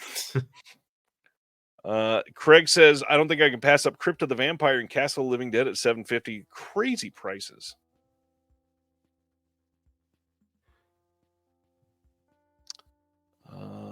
Blood for Dracula has just been on. I feel like that movie's been out for so long now. It was so wanted for so long, and then it came out of nowhere. Here's that big 4K release of Santa Sangre. The 4K restoration is stupendous. Definitely recommend it. And then their first two 4K titles were Day of the Beast and Perdita Durango. I love both of those movies. Alex de la Iglesia is an amazing filmmaker. But like I said about Acción Mutante, Arrow just announced all three of those coming in a 4K box set, so you might be on that train already.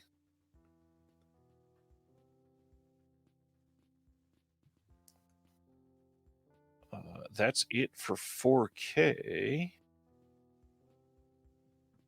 Let's go over to some Blu-ray.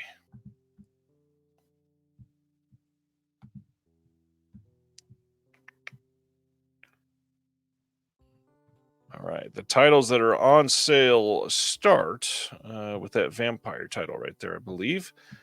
We've already looked at some of these that are on sale for the first time. Box sets, wait till Saturday, like I said. The Inferno Rosso Joe D'Amato on the Road of Excess is on sale as well. Then we got Alien from the Abyss for $15. Complete comic strip at $30 is a really great price. Man, they really want to get rid of this Caligula set. We can't trick people anymore thinking it's the original Caligula. Right. Attack Force Z is a pretty good one at only $12.50. It's a fun title. Man, so many of these are way cheaper than I expected.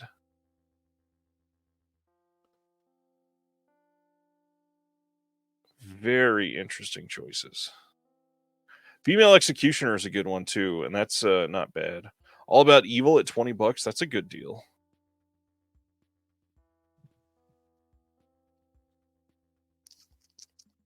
I still can't believe Mardi Gras Massacre, which was such a hot ticket item for a while because it got pulled for a little bit, is only going for $8.75. Travis says Castle and Crypt are in the first Lee box set, FYI, in case you're getting that on Saturday. Eric says, is it worth getting the Argento bundle just to get Simple Like Silver? Don't really want the swag. I mean, that's a really hard thing to say. Let me take a look at all the swag, because the reality is they're pricing Simple Like Silver at only $15. Man, that opera shirt is dope, though. It's a really great looking shirt.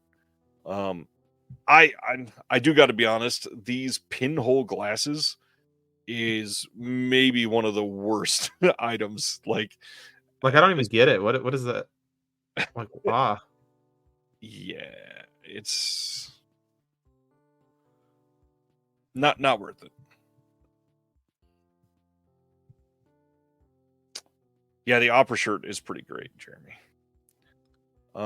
Yeah, I like the shirt. Has I would, yeah, like I would wear that. the opera release. We've got Simple Like Silver in here. We've got the Argento deep cuts. We've got this beautiful shirt. These dumb glasses, like these are, come on. The signed Christina Marcellic card. I mean, that's a pretty good deal, honestly, for all of that for $150. Yeah, if I got paid before Monday, I would be probably getting it tonight, but gotta wait a few days to get that. Or get to what I'll end up with. I probably won't end up with that bundle. Well, and honestly, even their Just the Disc bundle seems very fairly priced this year. It's $300 for 10 pretty crazy releases.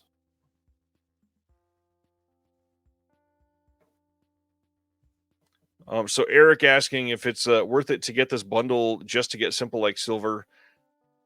I mean, if that's obviously if that's the only thing you want, then not really.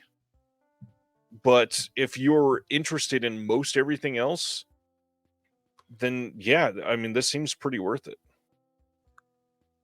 Because you said the let's see. So we're looking at 150. So if you break this apart, so opera is at 60, deep cuts is at 45, here at 105 there. That movie is, what'd you say? How much was that going for? 15. 15. So you're at 120 already. And then you got the postcard, which I think was 15. 15. So there's 135. I think the glasses are 5.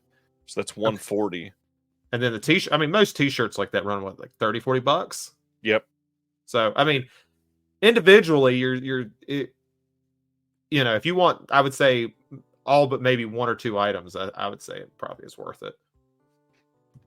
Yeah, I mean, you're basically getting Simple Like Silver for free at least. Yeah. Somebody's texting me that checkout isn't working for them at the moment. Of course. Just like old times. Eric, yes, Simple Like Silver is only available in those two bundles, the Argento bundle and the Just the Disc bundle, and it will only be available this weekend. They have 1,000 copies, and that is it. They are not printing more of this like they have for their other titles that they said were limited in the past. And I'm only counting that because I talked to the filmmaker who said that exact thing to me. Yeah, that does Just the Disc bundle is actually really nice. It's not a bad price for everything that's in it. And to be honest, 10 releases, all of them are enticing in their own way, at least. Yeah, it's a good one. I like that Mummy and the Jackal one. I've never seen it, but it intrigues me. Michael Smith got opera, deep cuts, drowning by numbers, and blood for Dracula. That's a solid card. Yeah. I mean, anyone who gets opera, it's already won, so you're fine. Just get opera. Travis is asking, what is Simple Like Silver? Simple Like Silver is a movie directed by Damian Leahy that was the first movie that Christina Marcellic, who is the star of opera, she came out of retirement to act in this about 25 years after her last film. And it is an experimental film that was filmed in Florida just a few years ago. And it looks good. I watched it a couple of weeks ago, and it's a good movie. It's just if you're a very plot driven movie fan, you probably won't like it all that much. I mean, you're probably not into Italian giallo films either if you're too into plot. So potentially, yeah. Jeremy says, between the fact that the Argento titles are the main things I want, and that you can only get that title in the bundle, and that shirt is badass, I'm going for it. Nice. Good night, Mom. Yeah, solid choices from Michael. Are they selling that shirt individually? The Argento shirt? Yes, I believe so. Okay. Let me see. Shop merch. Oh, I forgot about that. They've got this new water bottle that actually looks really nice.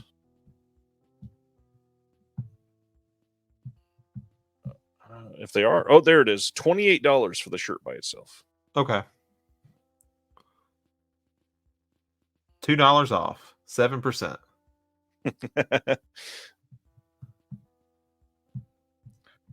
And the biggest thing for me, I know a lot of people are picky about their shirts. It's a Pallbearer Press shirt. Pallbearer Press may be my favorite t-shirt company. They do some really great stuff. Eric says the system wants to add $16 shipping, even though I'm well over $100. You have to choose free shipping. You may want to go back and take a look at that. And I think you have to choose it twice. I'll experiment real quick and see what I come up with.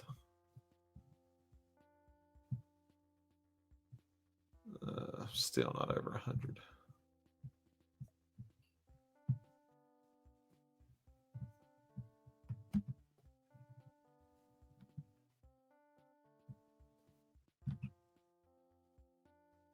Hopefully I don't hit the button. I believe there's 2 places to confirm it too.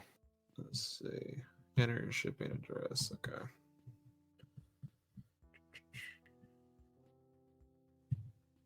Yes, so when I go to shipping method, it has the standard shipping at 19, but if I go right under it, it has it for free.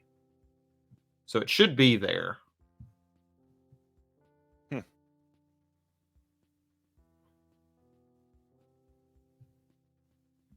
What is it actually still?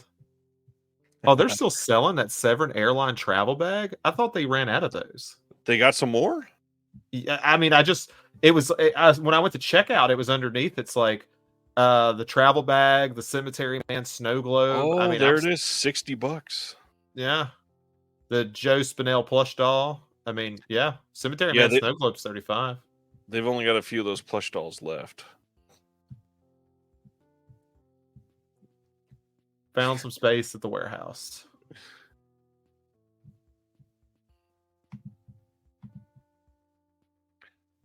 What is the plush doll under? It's not under.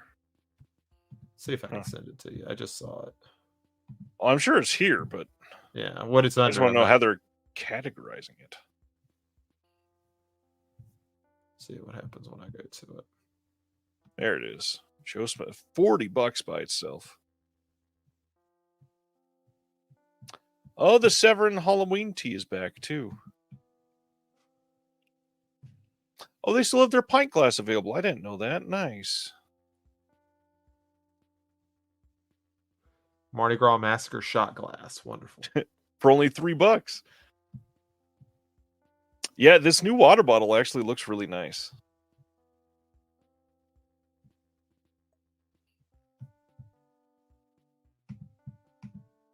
Some great deals to be had in here, that's for sure. Yeah, it's a good sale. I wish it wasn't, because I wouldn't have to spend money, but it's a good sale. Yeah. Dude says, I wish Severn would let us add to an order. In my haste to get the Texas Gladiator bundle before it sold out or the website crashed, I missed a bunch of things I want. Before the website crashed. I mean, it's funny. Oh yeah, it's like a joint trauma we all have. Travis is asking, is the Trumpy plush back? I don't think so. I believe that is fully sold out. Michael wants to know, do I think the Black Emmanuel's box set will be 50% off? It says up to 55. I don't think it will be. That is a very expensive box set, and I highly doubt it will be full 50% off. Michael says you can add to existing order now, and I thought that was the case. I was about to go research that. Eric got Opera 2020 Texas Gladiators, Mad Bomber, Don't Change Hands, The Mummy and the Curse of the Jackals, Danza Macabre Volume 3, a new tank top, new water bottle, pinhole glasses, and more pens. Damn. Let me take a look. I just got another text, and yes, supposedly they did confirm that you can add to shipping. Let me go find the I was trying to find it in their FAQ, but I don't see it. Let's go add. There's lots of new information below, especially updated shipping times and a new simplified add to your existing order option. Okay. I've placed an order but would like to add to it. Can I add to my existing order? Yes, we have implemented a new process for adding to your existing order for this 4-day sale. To utilize it, you will want to make sure that you are logged in when you place your first order and any other orders. For all additional orders that you place during the sale, you will see a free shipping option that says add to my existing order or combine with previous orders. Select this and your new order will be combined with your previously placed sale order. That is it.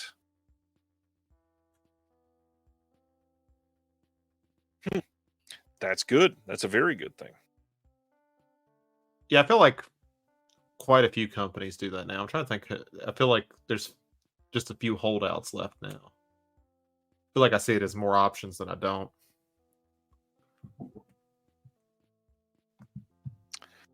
Eric says, look like I'll be waiting on the Suave 4Ks till the next sale. Does Severin count the 6 months from retail release? Because those things came out last November, December through Severin. Basically, they don't do 6 months, Eric. They basically do everything that came out from the last sale will be 2 sales from now will go on sale. So last year's Black Friday sales will be on sale for the first time this Black Friday. And then everything that comes out in this sale this year will be in the summer sale next year. That's when they will go on sale for the first time. Box set sale is the 13th of July. Like I said, on Saturday, we will be able to see those. I forget, did they have the prices listed? I know they listed what was going to be on sale. I don't think they have the prices listed, though.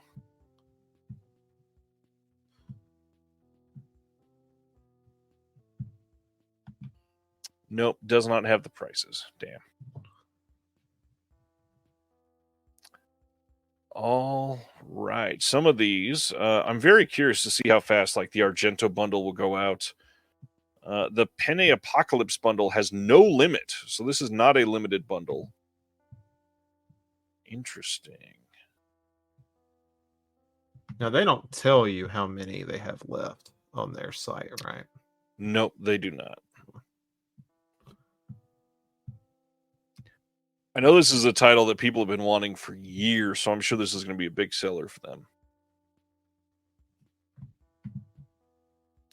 It's a nice shirt for this one, too. Oh, yeah, that's cool. Is that also Paul Bear, or is that somebody else? It is Paul Bear. That's nice.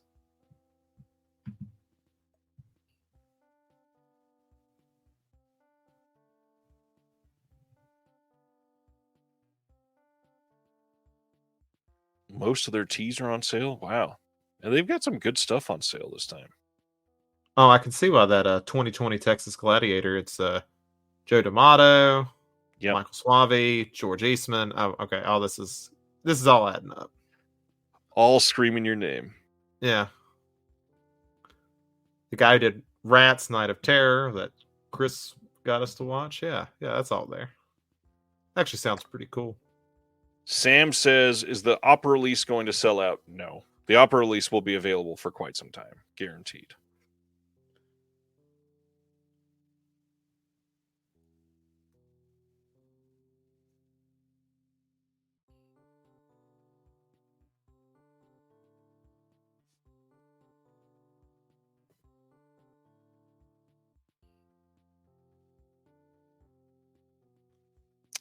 Eric says, under the 50% off most titles section, there's a line about releases from the past 6 months. Yeah, they unfortunately are just not on sale. That's not how they do that.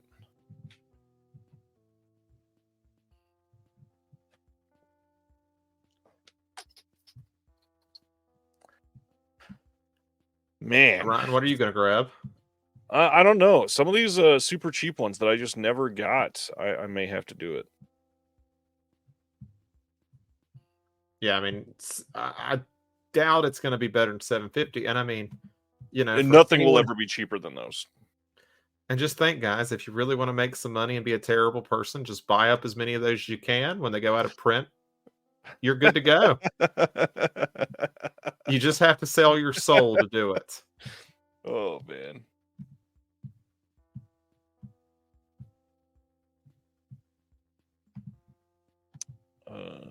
Let's see. Check out Nightmare.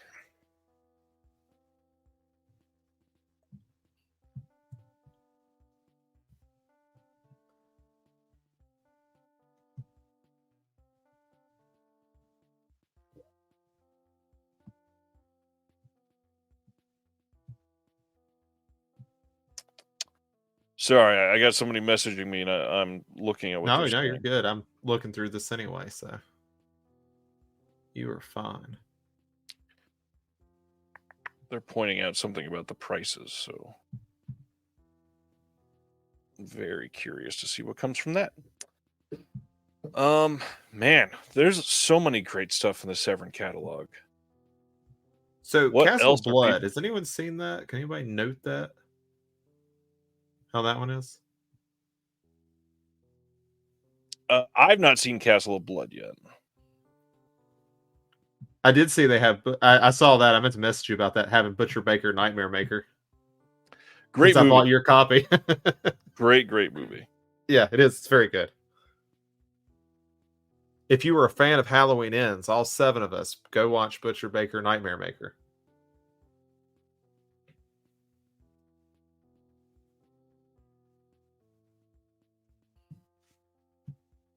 Oh, there was a glitch on some of the MSRPs for a moment. Interesting. A couple of them jumped up to higher prices.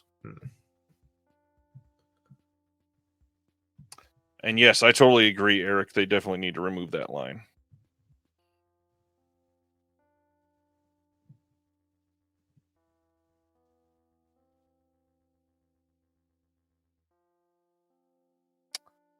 All right, let me look at some of these older catalog titles. I was looking through Blu-ray and then got distracted.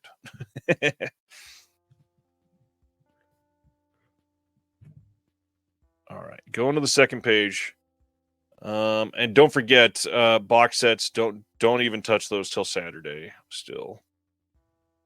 I didn't look. Did they at least put something on there to like say, "Hey, if you're about to buy this, don't," or do they just like I hope you figured that out?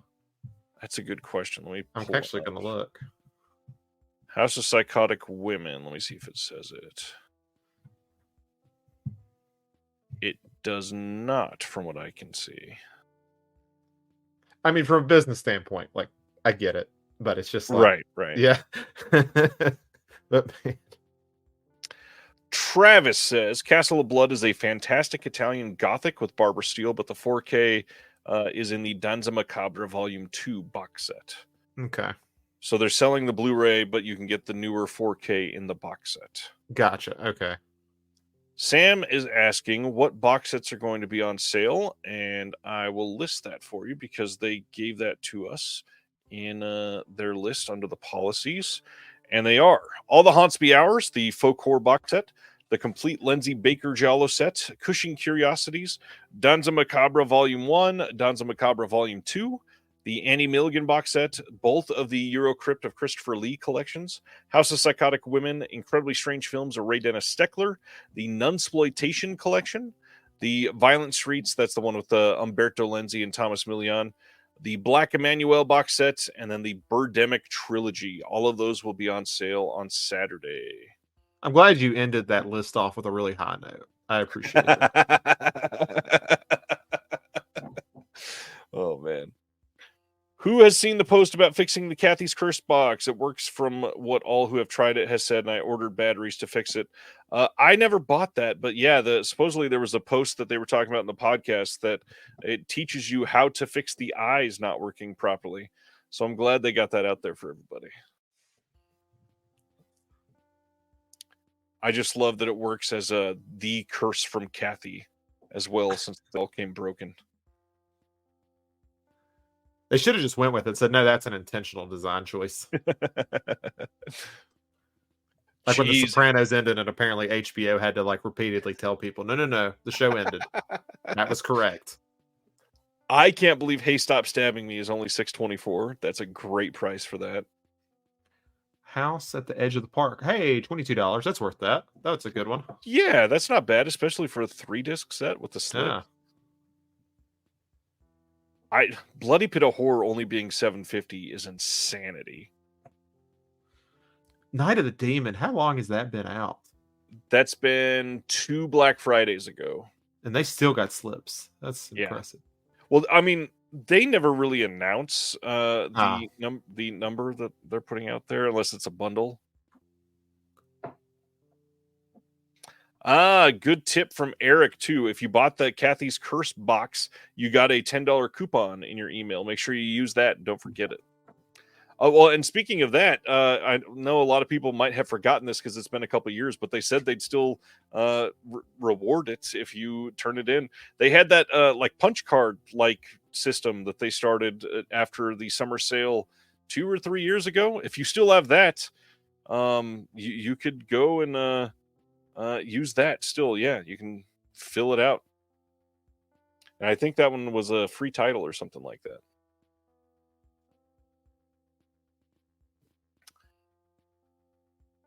15 titles in David's cart. Damn. I'm at 6, so I'm not that bad yet. Nice. Eric got Opera, Deep Cuts, and 4 Fulcis: The Psychic, Demonia, Enigma, and Warriors of the Year 27-2. V. Toivan got Summer Fun 24, Just the Disc Bundle, The Attack Force Z, Vampire Quaticuk, Umbracle, The Plague of Zomba Trilogy, and Tales to Keep You Awake. I think I need Tales to Keep You Awake this time for sure. 75% off is very hard to resist. Agreed, David. Honestly, some of these other labels are going to have to pick up their game with this 75% off. I'd be way more broke. Yeah, 75% off would be enticing everywhere. I couldn't imagine some of these places that hardly ever put stuff on sale. I mean, imagine finding like these titles at Walmart when they used to have the Blu-ray bin for $7.50. That's pretty much what this is. Damn, Chris got the Just the Disc bundle and 10 of the clearance Blu-rays. Very nice. And I mean, 10 of those are probably still less than $100. So, I mean, you're doing good. Which I'm tempted. I'm debating if I'm going to do Opera. I want to because I love Opera. But I'm almost tempted to just do like a bunch of the cheap ones and then just wait on Opera because it's going to be there forever. I say that and they'll then announce it's completely limited and sorry you missed it. Email us if you'd like a copy. I forgot they've got books right now too. Yeah.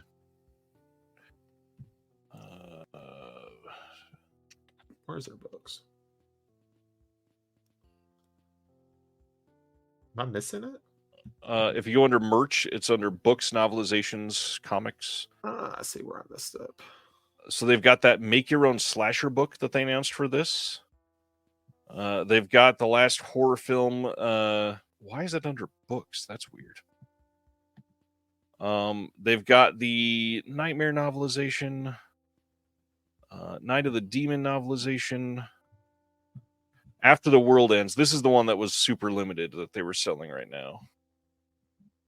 I think this is the last of this book that's in English. I have a weird thing for novelizations. I don't know. I shouldn't because it costs me more money, but I do like a good novelization. They get weird. Like I remember when I read Halloween's novelization, and it's a wild kind of book that because I guess they're just given free reign and said, yes, we're going to do Sam Samhain kind of rituals at the beginning of the novel, and you're like, oh, okay. I don't remember that in the movie, but sure, let's do it. Sibner says, I'm going to start calling them Severin Lorber. That's really funny. Ooh, Don't Go in the House. It's still 20, though. That's a good movie, though. It is a good movie. Yeah. Travis says, am I wrong to assume they'll be doing a 4K of Lindsay's Eaten Alive? They didn't announce it, but that really wouldn't surprise me. That's a very Severin title. They've had that title for a long time. Yeah, and that's one of the 750 ones, isn't it? It is, yeah. Yeah. Danny says After the World Ends is a great book. That's nice. Okay. Sibner wishes the Video Nasties doc was on Blu-ray. Me too.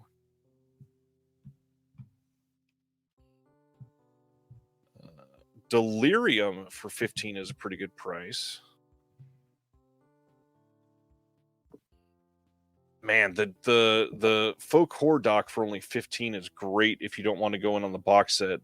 But I mean, really, that box set will probably be. I'm going to bet it's going to be $140 on sale because that one probably will be 50% off, and that box set is wholly worth it. In fact, it might even be Let me check something else. See, the thing I hate about that set is I've been kind of fucking around not getting that set for so long that I'm gonna miss it eventually.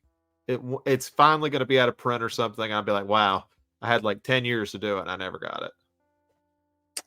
That would be So rough, especially because they're very much hinting that there's a second one coming. yeah, I need to get it. Well, I don't mean to tempt everybody right now, but if you are interested in the Folk Horror box set, it is only $118 on Amazon right now, and it will not be that cheap on Severin. Okay. It will not be that cheap this weekend. I just put the link in the chat. The Severin Folk Horror box set is literally like in my top 3 favorite physical media releases of all time. Genuinely. But yeah, even if they put the Severin Folk Horror box set at 55% off, which I think is the most that they said something would be, it wouldn't be anywhere close to 118. It would be about 130. Yeah, because when you get on Amazon, it says 58% off. There you go. Yeah. Yeah, it's not a bad price. Alex Krieger, since it's going on sale, would you care to sell me on the Black Emmanuel box set? Well, the first thing I will caution, it is not for everyone. Some of the films in that set, many of the films in that set are just not great films. The biggest thing is the extras in that set are some of the best extras. to contextualize something that is so subversive like the Black Emmanuel box set is very worth it, in my opinion. And some of the movies are very good, and I'm glad that it's put together. The box set itself is, again, one of the biggest feats in physical media history. It's a miracle that they could get that set together the way that they did. Humboldt Horror Honey, Zach just tells you, get the set. I want to. Travis says, I recommend Libido, and it's $14 with a slip. It is a good giallo. Eric says, All the Haunts is one of the greatest sets ever. I realize, though, that I still have to watch the doc. Oh, wow. Wanted to wait till you'd seen all the movies. Oh, geez. The crazy thing is all the movies play such a very small part in the doc.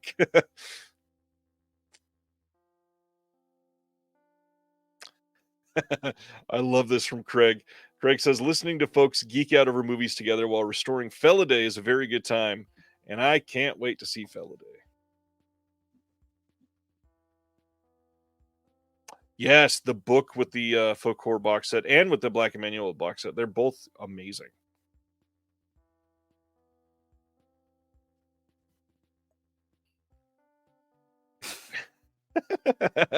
Everybody's gonna keep pushing you till you get it. I'm just gonna be broke. That's fine. That's fine. I don't need to eat till Monday. Needs to eat. I'll be fine. Let me take a look at what's behind me for Severin.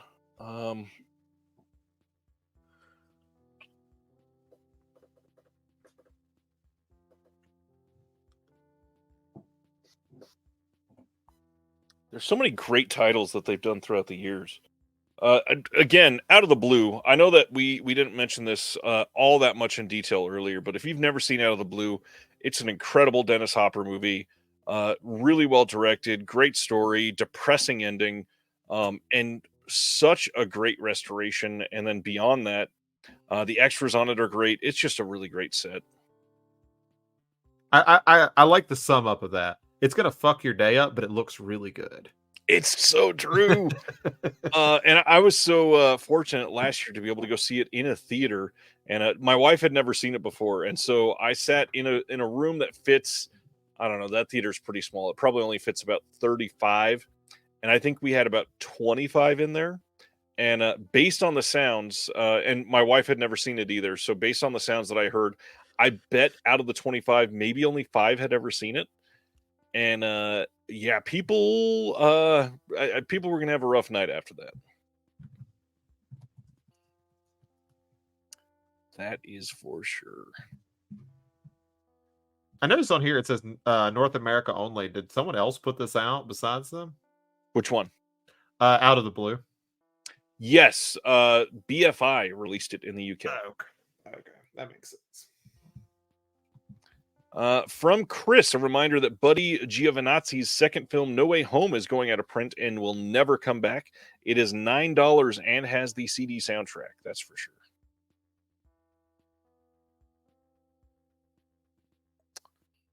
If you haven't yet, search format with price low to high, and you will find extra deals. Well, damn it. Let's go look. Let's see. Oh, wait, I should have just stayed where I was. I was already there. How do I sort this? Price low to high.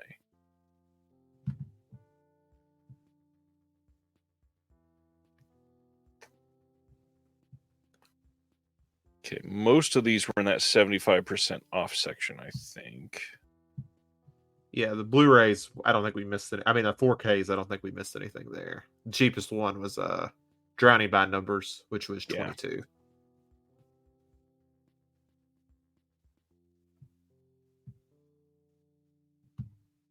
The pasties are half off. Nice. Keep looking. Blackenstein's only $7.50. That movie Midnight's $1.25. That's no, it's just the slip by itself. I missed that. Thank you for noting that. Next to Kin is a one that I would recommend. Pretty creepy and only at $7.50. That's a great deal. Mondo Belordo's only $7.50. That's a pretty great deal. Page 2. Let's look. I know what it is. Birdemic Shock and Terror for $7.50. I did miss that. So I'm glad. Oh man. Next to Kin is $7.50.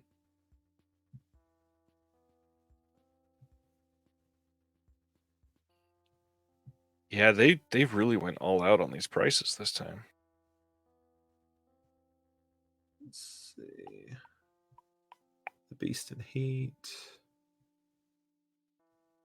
Castle of the Creeping Flesh. I'm hoping we get a 4K of Threads, and from the sound of it, it seems like we will probably get one soon. It sounded like somebody was working on another release of that. Deep Blood is only 15. Tales of the Uncanny at 15. That's a great one. This has a doc on it for anthology horror. That's really great. Tales of the Uncanny.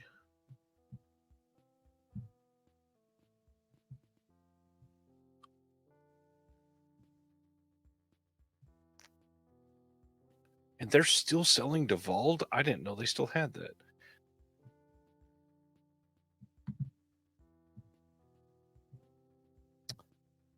Exactly, Chris. Go into Next to Kin if you're buying that as cold as possible. Don't look up anything about it. Nothing will prepare you for the last 5 minutes. Why does anyone want a 4K of Threads? To fuck your weekend up in full HD. UHD, I guess I should say.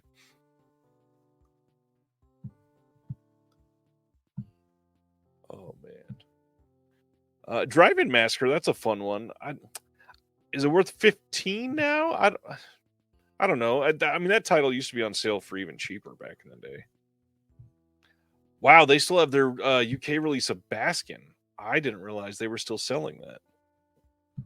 I was actually just kind of skipped to the end. I thought for some reason the Lindsay Baker set was out of print. I don't know why I thought that, but I just noticed it was on here.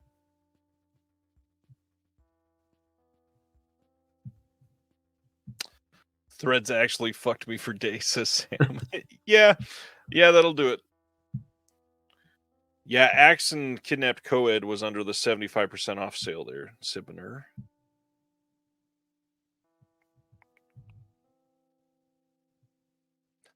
Byleth, the Demon of Incest, is available.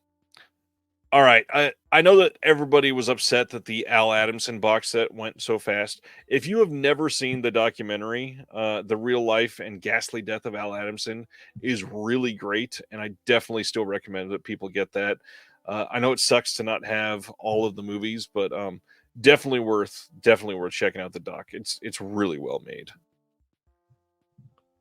I want to note for anyone who's missed it the last 38 times, Blood on Satan's Claw is with the exclusive slip cover is $34. I feel like I'm surprised that one's not on sale. To be honest, I swear it's on sale every other time. Yeah, that's one of those convention titles that they call it. Skin Deep is 17. It's a rough documentary, but I really recommend The Killing of America. It's from the early 80s. This documentary is pretty great. What's going on, Maddie? Silent Mandible. Sorry, guys, dozed off. Is this the sale that was mentioned earlier with 4 flies on gray velvet? I don't. Well, 4 flies is not available in this. I don't think, is it? It is not. With that title, though, I think you can email them and get them. Yes, Blood on Satan's Claw. Don't forget 88 Films put out a 4K of that. Zach, did you order the faux core box set? No way I'm making that big of a decision before I go to sleep. I'm not doing it at 1 o'clock in the morning. That stuff will sit in my cart until in the morning, and I decide if it's a bad decision or not. Any other titles that people have questions on before maybe we call it a night? So I actually have a question. So the Peanut Butter Solution, is that like the prequel to the Peanut Butter Falcon? Which order do I need to watch this?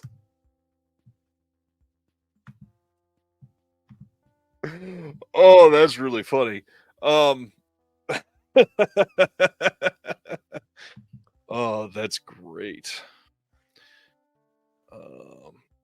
Sibner wants to know, I'm curious how they ring you up if you email them. Do they add it to your cart?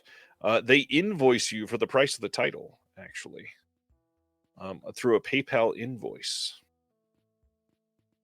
I wonder how much it is. I assume it was just whatever it sold originally. What did it go for? I can't remember what I paid for that.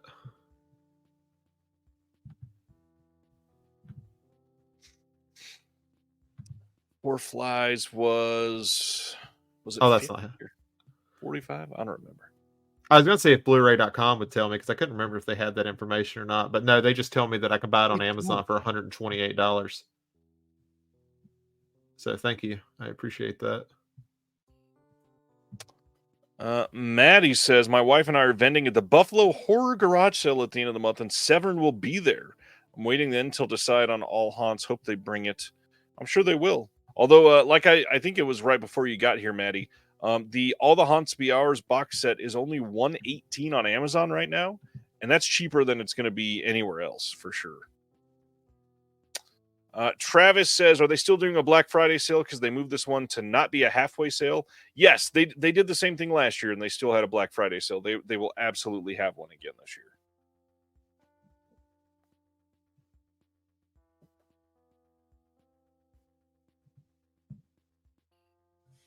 Yeah, it's only a few months away for sure.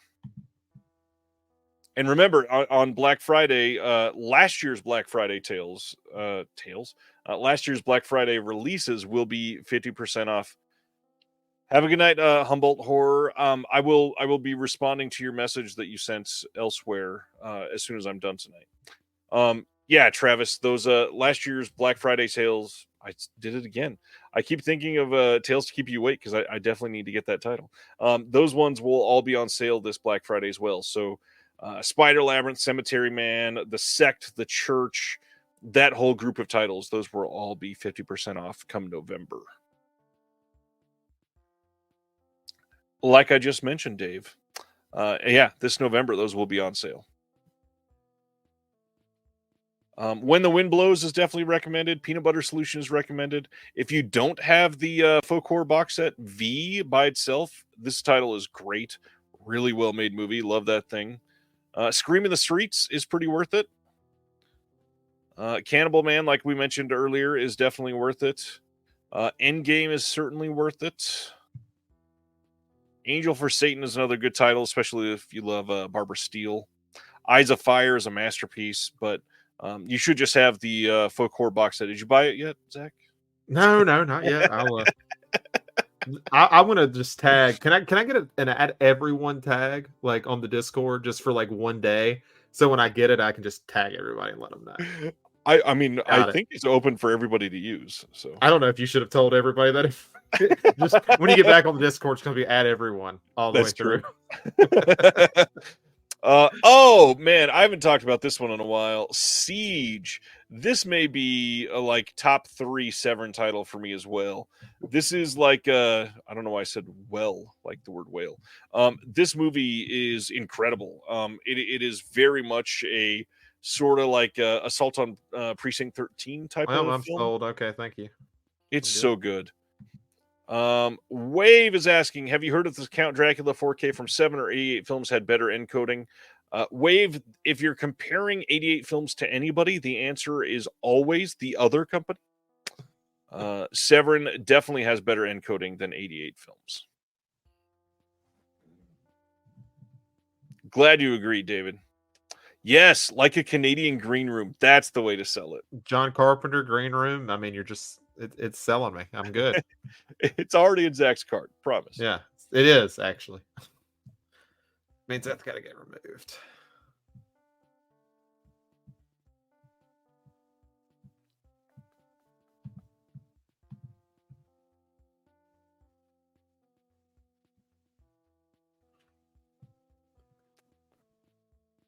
I should probably make it so that giant white butt is not on my YouTube screen.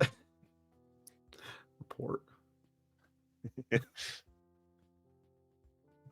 Gwendolyn. That's another very classic Severin title. If you don't have it yet, everybody should have Gwendolyn. 13 movies for $131. Very nice, Sibner.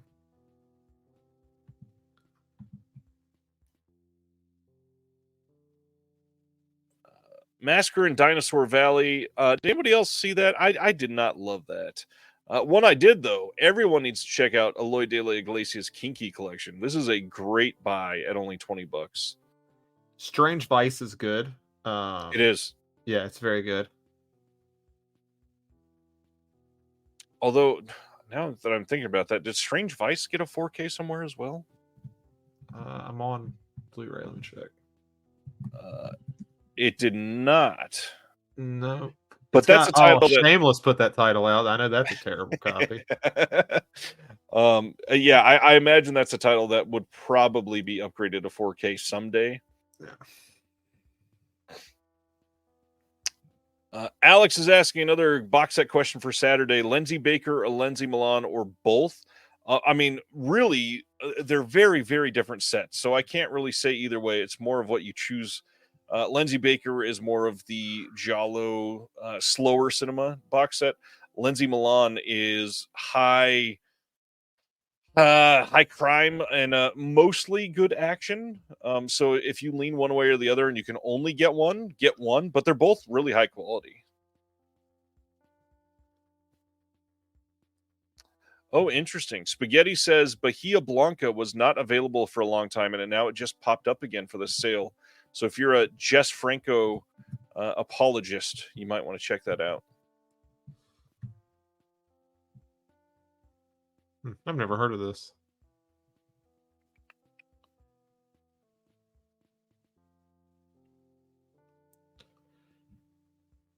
You know, it's sad when I sit here and say, corpse washes up on Village. That sounds right up my alley. Thank you. It's like speaking to me. Yeah, like that's bloated body arrived on the edge of the water? Sure.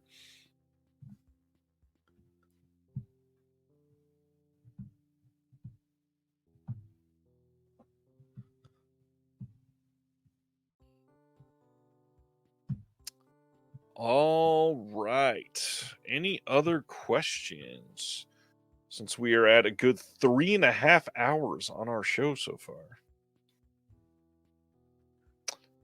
Now we'll just sit here and watch live as Zach purchases the folklore box set. Here, let me have control so you guys can watch me put in my credit card information. Everybody can go see his address so you know where to go watch together. We got Couch and Sam are going to wait till Saturday to order it all. which I get, especially if you're not going after any of the things that are likely to sell out. Although these titles at 75%, who knows how many they have? Some of those are quite possible to just disappear all of a sudden. Craig says we have to stay on so he can keep working. Craig, my kids are going to be awake in 5.5 hours. I wish I could.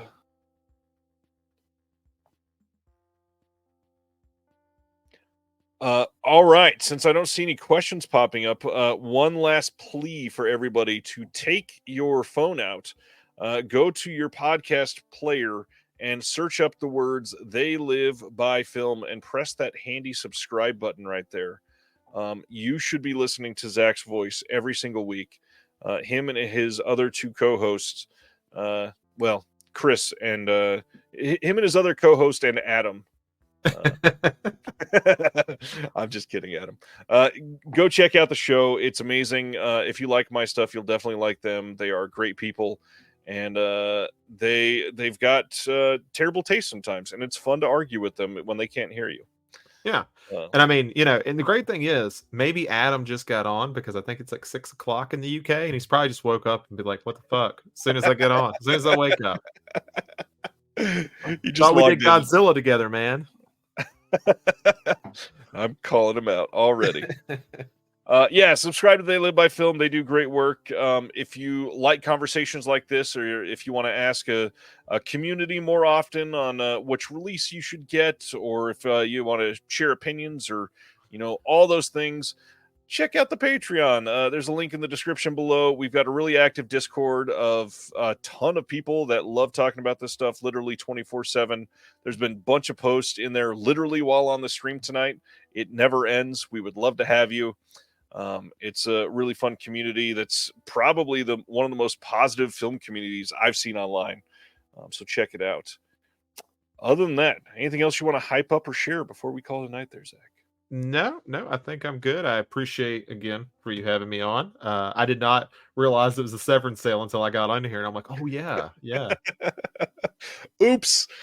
Yes. Thank you all for hanging out tonight. I know it's been a long night. Oh yeah, that's a good thing. Craig says I share stuff on the Discord that no one else sees. We got two little sneak peeks tonight that I was stoked to see. They look really nice. On that note, remember there is a video going up tomorrow for the Last Stop at Yuma County release that's coming out next week from Wellgo USA. Get a conversation with the director. And next Thursday on the show, it's going to be a really interesting one. And honestly, the next month, starting with last week, this week, next week, we've got some really, really great conversations coming up on Reconnected.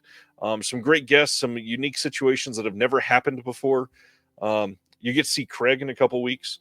It's going to be a great time. Come out every week. Check out Reconnected.